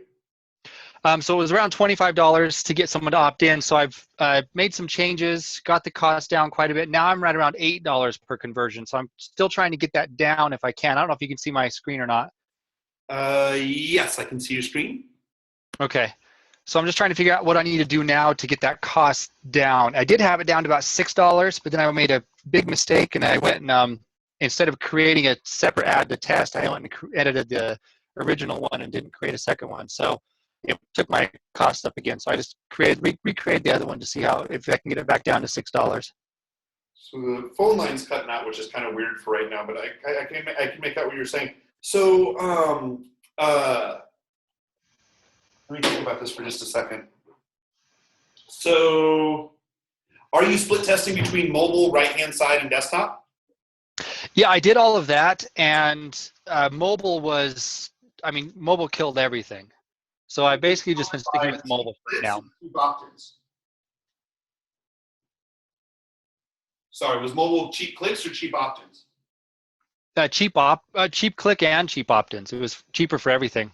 Okay, good. Okay, so what were the costs per opt-ins then from mobile? I've gotten it down to the $8 right now. Oh, so that's mobile only. Desktop right-hand side can't beat mobile at $8?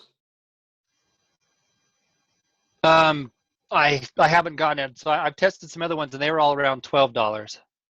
So when you say tested other ones, though, just to be specific, are we talking about right-hand side and desktop with the same image and copy that you're using right now for mobile? Yeah, exactly. So I had 30 ads going, all the same ad, but 30 different, different percentages for the lookalike audience I'm using, and then the desktop, the right, and the mobile. Okay, great. All right, so do me a favor. You got performance and clicks on there. Scroll on over to the right-hand side for me. Your click-through rate looks great. 3%, cost per click $1, which is good. What's the price product that you're selling again? It's a $67 product. $67 product. Okay, so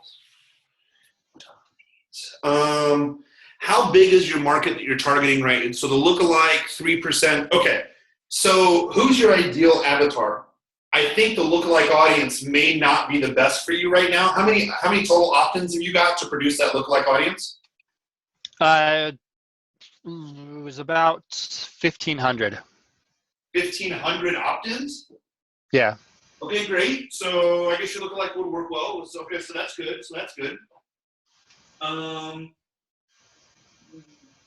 Okay, have you tested 1%, 2%, 3%, 4%, all the way up to, I think it's 8% lookalike audience? Yep.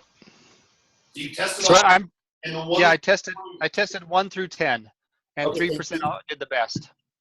You said 3% did the best? Yeah. It's kind of weird how that works, isn't it? Yeah, it is. Okay, so 3% works. $8 leads. So you have a good click-through rate and you have a good cost per click. The only other thing that you can do is split test the different images and copy. That's the biggest thing. But you have above a 1% click-through rate. That's the weird thing. You have a 3% click-through rate. Mm-hmm. So help remind me. They opt in and then they see a VSL. They go into a webinar. What do they see as soon as they opt in? So as soon as they opt in, they're taken to a VSL. It's a 2-part VSL. So day one, they get about a 10-minute VSL teaches them some things, and then it gets the next day they get the next VSL. How long is that next VSL? It's about 30 minutes. How many follow-up emails do you have in the sequence? There's 4 emails per video to try to get them to watch that one video. Okay. And then after they've clicked to watch the second video, then they have 7 emails after that. What do you have to sell after $57? Then they go to a coaching program that is $1,200. Have you sold any of those? Yeah. So, let me think about this. Okay. So out of the 1,500 leads, how many, out of the 1,500 leads, how much did that cost you? Oh, to get that 15, that's taken the last few years to do that. I went from 1,200 leads up to 1,700 leads over the last 6 months or so, and that's cost me about a little over $1,000 to do that. Okay, so that's good. And then how many $1,200 coaching packages have you sold? Since then, probably about 20 or so. So then what do you care about an $8 lead cost? Well, that's where I'm at right now, because what happened is 3 months ago, everything just died on me. My my merchant account shut me down. So everything kind of died down. And so now I'm trying to build back up and get back to where I was before. So you're already getting predictable opt-ins for $8, right? The course for $57 is probably priced too low because $8 opt-ins isn't that bad. I mean, we were talking about other people with 2 or 3. That could just be your industry. But if you've made 20 sales at $1,200, who cares if your opt-in's $8 or $12? You said you only spent $1,000 on ads. But you said you sold over $20,000 worth of product, right? Yeah. Okay. I see what you're saying. What's so funny is I talk to people about this all the time. Like, I'm not trying to be a jerk or anything. It's just funny because it's like, okay, you put in 1,000, you made 20. Why in the hell are you not spending more money? And you're like, I got to get cheaper opt-ins. It's like, you put in 1,000 and made 20. I know, but oh shit, that is right. Right? It's just simple math. If people tell me all the time, Kurt, I got a Facebook course, I get $2 leads. Why in the hell would you pay $8 a lead? Because I break even on the front end and then I make all my money in coaching. So I don't care if I pay $8 or $10 a lead. I'm running traffic for the last 9 months. You only ran it for a week, meaning these other people, right? So your numbers look good. I wouldn't be worried about your $8 cost per opt-in. I would want to think, how can I get more people? Can I change the price of that product that's $57? And even if I can't change the price of the product, but I'm selling $1,200 coaching, I'm still selling $1,200 coaching. That's perfect. Fine. I would be looking at getting more traffic and not worrying about as much as what the cost per lead is because you're making all your money up for your coaching. Okay. So when you say change the price for that $67 product, what do you think would be a good price for it? Do I need to take it up or take it down? Well, for me, I don't know how you sell your $1,200, but for me, for an example, is I break even on my $297. So I know I have coaching programs for $2,500, $4,000, $5,000, whatever. So I'll make those up, right? Yeah. So I'm fine with breaking even. So you may find that, like, but for me, is people have to buy. Then I have a salesperson. We pay on salary. Then they follow up. Maybe the sales process is a lot easier than mine for you to get a $1,200 sale. Yeah. Yeah, it definitely is. So, okay. Does that help? I think so. All right. So I'll keep just testing things. Your goal is not cheaper leads. Your goal is just refining the follow-up process a little bit more to sell more $1,200 sales. I guess my biggest thing before I was doing that, selling those $1,200 packages, but it was costing me about $700-800 to do that. And then when the client would sign up, they would also get a $200 bonus from me. So it was costing me about $1,000 to get them signed up for a $1,200. What's the $200 bonus? It's a heart rate monitor and some other hardware they get, that some software stuff they get. So it's a physical thing that you have a physical expense with. Exactly. So then you may want to see if it's important for that $200. Like, for instance, when someone signs up for my $2,500 coaching, they still have to buy Social Media Ad Genius for $300. So if they sign up for your $1,200 coaching, they could have to buy that extra $200 if that cuts in your profit margins too much. But still, if you're selling $400, if it costs you $700 to make $1,200, and you can do that within a 30-day period, if you run the numbers, your ROI is still a hell of a lot higher than you would on any stocks, bonds, mutual funds, day trading, stuff like that. And if you decide to come out with some kind of continuity program for coaching or something like that, that can also increase your bottom line. Okay. So I would be looking on what I can do to cut down my cost, or maybe if you sold 20 of them, maybe you raise your price a little bit. Okay. All right. I will work on that stuff then. I'll think about some other options I have, and then start running more traffic. Absolutely. Happy to help anytime that I can or provide any suggestions. Okay. All right. Thank you. All right. Any other questions or any other thoughts on that? No, I think I just need to keep working on it. Perfect. All right. Let's see here. Just see if there's any other questions. Let's see here. Hey, Kurt. Yes. Hey, just a quick one. And if you can just, it's the meter, sorry. Yeah. If you can just, don't just point me in the right direction. You see, I'm in Australia, but they charge me in US dollars, and I try to contact Facebook. They really don't care. Is that something, you know what I'm saying, that I can fix? Or You should be able to go to the help menu and look it up on how to Yeah. do it. Or if Yeah. it's not in there, I think you have to write them. Because the only other place it would be underneath account settings. yeah, I've tried that. Tried writing, nothing worked out. But anyway, I'll try again. Maybe. Yeah, it should be a place in your settings where you look at your credit card and enter your credit card. Yeah, I played with that too. It couldn't make it work. It might be because it's an old account and whatnot. And That could I be. don't know. The other thing is I would Google the question and see if anybody posted a YouTube video about it. Yeah, that one. All right, cool. Good. Any other questions from anybody? This is all really good. John Demir, this is good. Well, I appreciate everyone here. Again, really spending three hours with just me alone is pretty crazy in itself. But I appreciate you all here and taking feedback. If there's anything I can do to help you, you know, send me an email. I'll type in my email here real quick. Kurt at blackboxsocialmedia.com. blackboxsocialmedia.com. If I could spell it right. There we go. All right, and then the other thing is as I do these, give me feedback that you have to Todd or any of the other guys that are helping him run this thing as well too. I just want to make sure, of course, you guys always have the best training possible and the best experience.